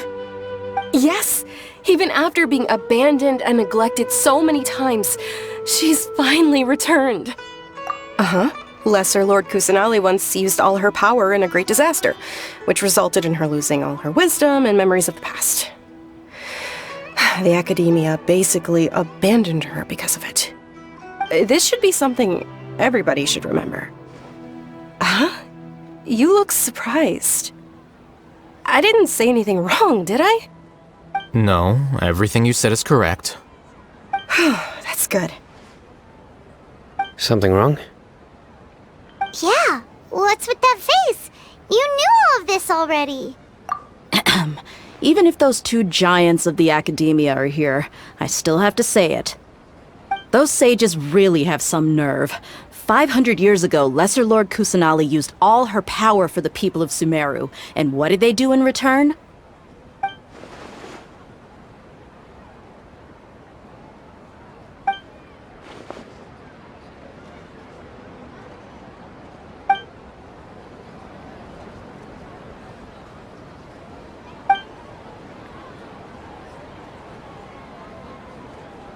If you bite the hand that feeds you, don't act surprised when it turns into a knuckle sandwich, right, Sino? Perhaps I shouldn't say this, but their treatment of Lesser Lord Kusanali calls for a more severe punishment. You could simply tell Lesser Lord Kusanali that you wish to have Azar and his accomplices severely punished. I respect our deity's decision, and won't interfere in any way. While we're on this topic, why didn't you accept the Academia's invitation to become the Grand Sage? Are you trying to say that I'm fit to be a sage? Not at all. But every person handling the selection process has said that you are the most suitable candidate to lead the Academia right now. Why? Because he dethroned Azar from power? Could you try to put it another way? This is a good thing, yet you're making it sound like I overthrew Azar for my own personal gain. But seriously though, I always wondered if you had some personal motives behind it. I did have my own motive, but it had nothing to do with being a sage. If the rules of our nation were suddenly cast by the wayside, then it wouldn't be long until chaos ensued. I had no intention of letting their dreams disrupt my life. By that, you mean your life working as the Academia's scribe? Precisely. Wait, is that all? So, that's the only reason why you joined us and came up with all those plans? It's reason enough. You've certainly got quite the personality. You flatter me. All right then. How about you? You've already resumed work as the General Mahamatra, right? That's right. Will you be happy with that life? It's not about being happy. There are merely a lot of things that I must do. Even so, keep your spirits up and try to be happy, okay? And try to smile more every day, just like I'm doing now. Thank you. I'll keep that in mind.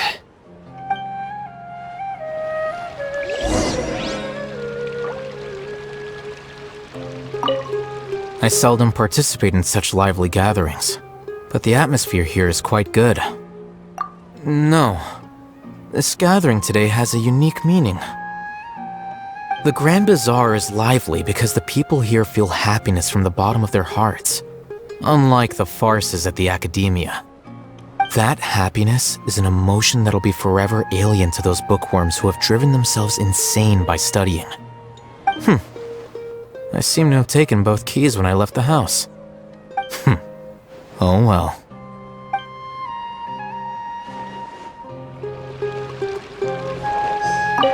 Ah, there you are, traveler.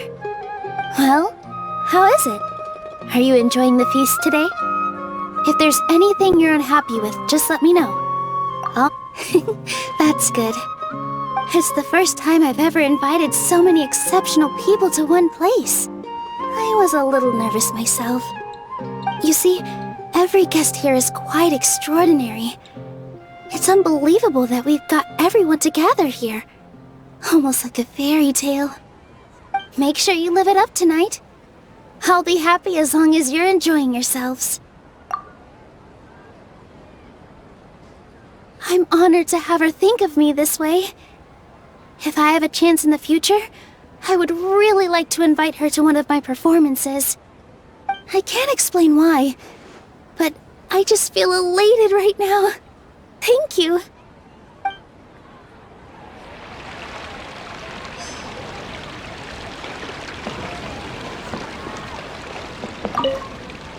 My lady, the grilled meat over there is delicious. Have you tried it? Yes, I also tried some fruit just now. Oh, they're very sweet. What an amazing place to relax. No wonder everybody likes to rest at the Grand Bazaar. You said it. Oh, look who else is here. Hello! Oh, I'm so happy Nilu invited everybody. Oh, now I have the chance to meet all the heroes. Hey, less of that polite chit-chat and more eating and drinking. The feast is about having fun, not stuffy formalities.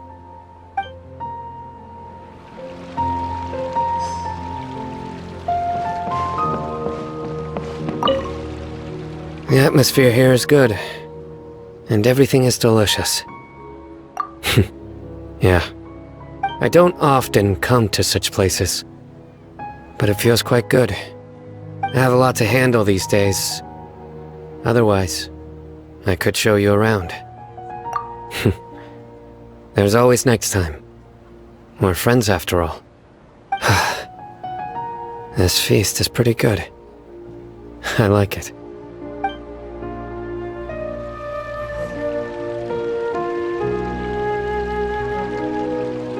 Hey, what's wrong? Your head is starting to droop.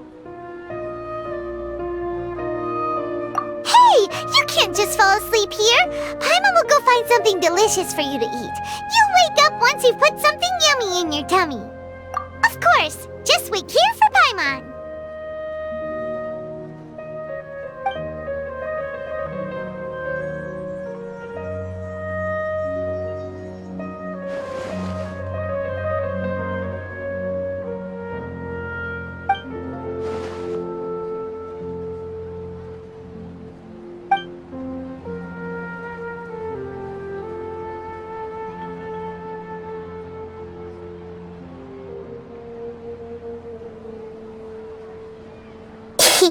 It's me.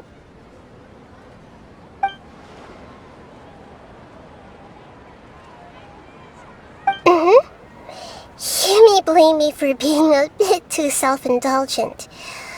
I was thinking about talking with you, and the next thing I knew, I had made a connection with you. The connection between us is amazing. It's like flora and the fence it grows upon.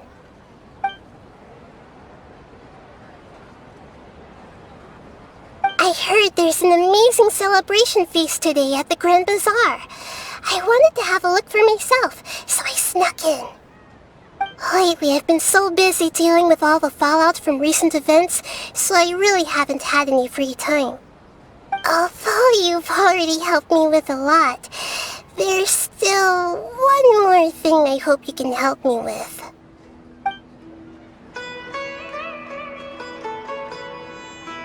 Please say thank you to everyone for me.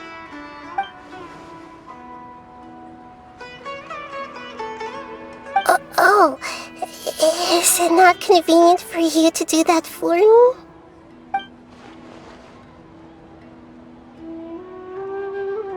But if I just show up all of a sudden, people will become all quiet and stiff, won't they?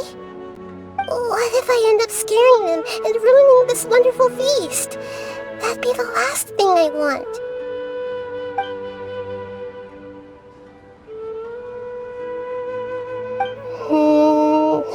Let me think about it. Okay.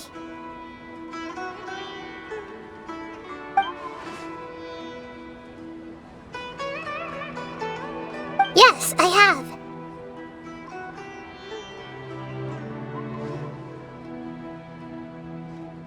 You said I should go thank everyone as myself, right? So... I've decided to borrow your body for the time being. Please don't blame me. The flora also climbs up to the fence to get closer to the sky.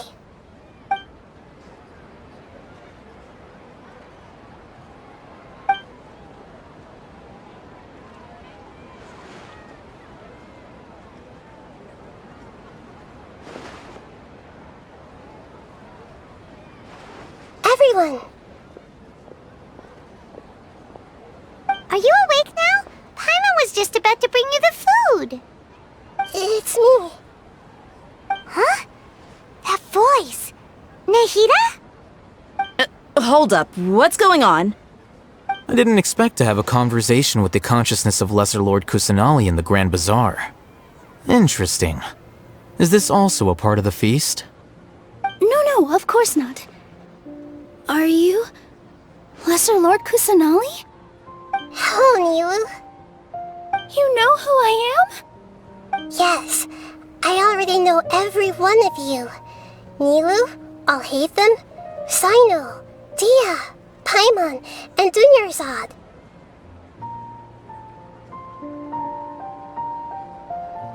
Lesser Lord Kusanali?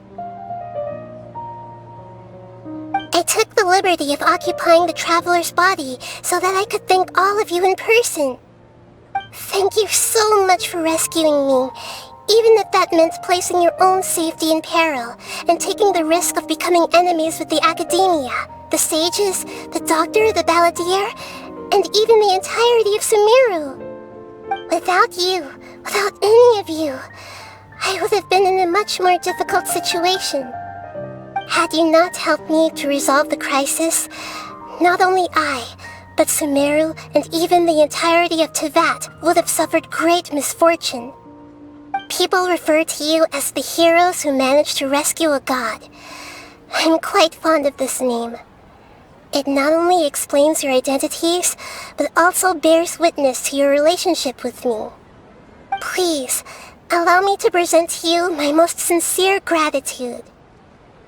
Lesser Lord Kusanali, you have done so much for Sumeru, and I didn't even have a chance to do anything for you.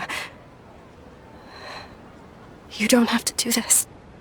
Dunyarzad, the suffering you endured during your illness is also proof of you being with me and praying for me. Thank you. You don't need to be so ceremonious. It's always been my duty to protect you. This is how the relationship between the Academia and Dendro Archon should be. We just did what was necessary and set things back on the right path. You're an Archon, but you act so humble. You really don't need to be so polite with us. I'm honored to have been able to take part in this plan. I hoped you liked the dance I dedicated to you. Thank you, all of you. Thank you so much.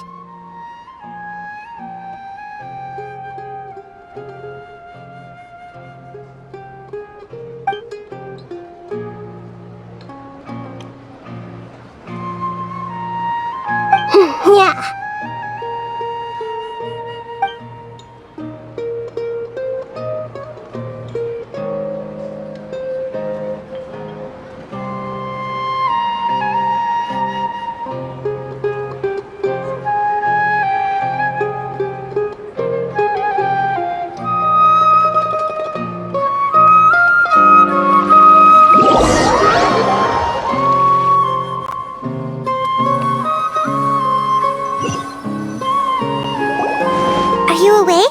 Did you rest well? After Nahida left, you ate a lot of food. You've become a glutton. That just means you still have a lot to learn from Master Paimon, the Sage of Gluttony. Alright, since you're awake now, should we go and have a chat with Nahida? She should be in the Academia right about now. If you have any questions, now's your chance to ask. Nahida! Hello, Traveler and Paimon. What a fantastic night. I'm still immersed in all the happiness and joy, like a candle floating on water. So are we, and that's why we're here to talk with you. Is there anything you want to know? After recent events, the Akasha can no longer function as it used to. I've given it some thought, and have decided to shut it down permanently. But this is definitely not a bad thing. Even from the beginning, I've been planning to shut it down. The Akasha's centralized administration of knowledge has always restrained people's curiosity and curtailed the number of paths available to them. I don't think this is good for Sumeru. Although people may initially feel a little uncomfortable with the loss of the Akasha, they will soon understand that this life is more suitable for them. And as for the future of Sumeru, I'm preparing to regain control of the academia. The former sages have received their punishment, but the new sages have yet to be selected. I will oversee the process personally. I hope that the new 6th grade sages will be more focused on academics. Sumeru needs such leaders more than ever. The other big issue is the people of King Deshret. All the residents of the desert, in fact. They have been mistreated for far too long. I've already taken some measures to address this. It will take some time to rebuild everything, but no matter if it's culture, friendship, or trust, we will rebuild it. You mean, what happened after the doctor put you to sleep? You guessed correctly. The top-ranked Fatui Harbingers, up to number 3, possess power comparable to that of gods. I was no match for him in that kind of situation. However, in spite of the bad situation, I still managed to make a fair deal with the doctor. I'm sure you remember the entity that changed your fate, the Heavenly Principles. In fact, the Heavenly Principles has been quiet since the Conria disaster 500 years ago. I used this point as leverage against the doctor. I told him that the Heavenly Principles may be awakened if I destroyed Enosis. Although it's just a bluff, he still fell for it. I assumed that the Heavenly Principles wouldn't just stand by and let such extensive damage to its laws take place.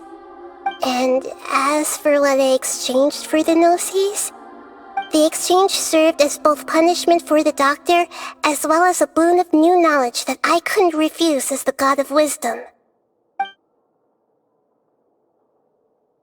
He's still in a coma. I've hidden him like how one would hide a feather. I know you have many misgivings about him, but as someone who had become a god, he has retained a number of very useful features. Don't worry, I'll keep an eye on him and make sure he doesn't do any evil. In addition, there are still some mysteries left in him. Some things may be very clear from my perspective, but he is still yet to understand them himself. His future will be determined by fate. Is that where you're headed next? Fontaine, the Nation of Justice?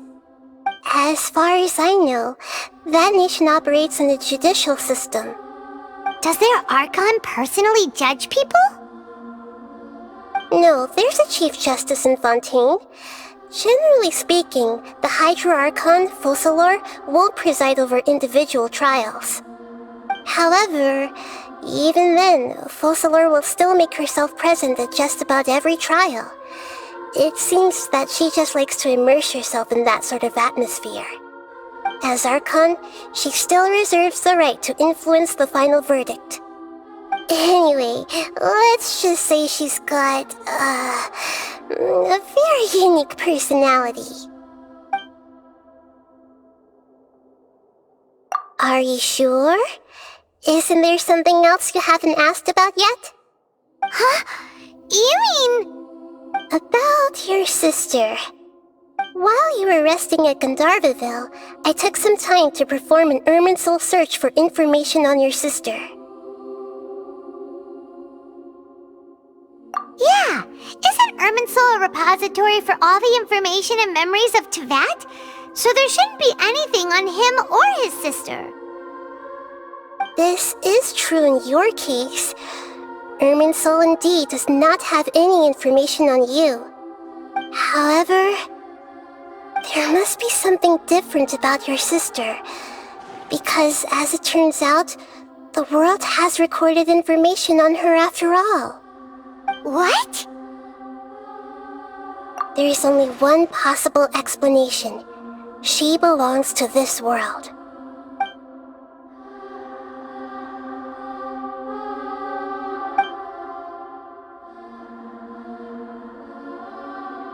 But nothing about this makes any sense! Wasn't this your first trip to Tevat? According to the records I was able to access, your sibling suddenly appeared in Conria.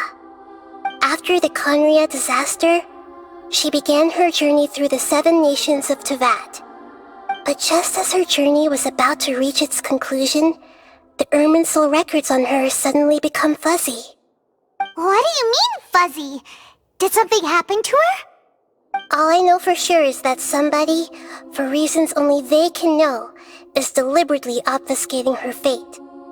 And whoever it is, if they can do that, who knows what else they're capable of. But even that wouldn't explain how she somehow comes from this world. Something else I noticed was that according to these records, the Fatui have not classified your sibling as one of the Descenders. What's a Descender? Paimon's never heard of it. Look, I'm sure you must be curious about the information I received from the Fatui in return for my gnosis, right? A very important part of the intel was about this world's Descenders. External beings, ones that don't belong to this world. Traveler, you are Teyvat's 4th Descender. Huh? So the Fatui count 3 other Descenders before the Traveler, and his sister isn't even one of them? That's right. My current hypothesis is that the first Descender was likely what we now call the Heavenly Principles. As for the other Descenders, I still need to verify their existence. It could take me some time. Paimon's head's about to burst from all this crazy new information. And yet, even knowing all this, I'm sure you must still have a lot of unanswered questions. I must say, I truly regret that I can't help you more as the God of Wisdom. There are many questions in my heart as well. I will need some time to go through each one of them. And soon, you'll also begin your journey anew and depart from Sumeru. I'm very interested in your future. It's a journey that can't be observed or recorded by this world. If fate is the ultimate knowledge, then your future will be the ultimate fate. Paimon's sure glad we got to meet you, Nahida. The pleasure is all mine. I can't thank you enough. Alright, that's enough talk for today. If you ever miss me, just close your eyes, and maybe I'll appear in your dreams.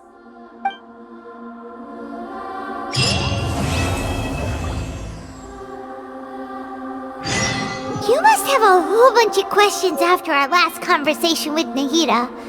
Paimon was ready to ask her a million more questions, but didn't want to seem too pushy.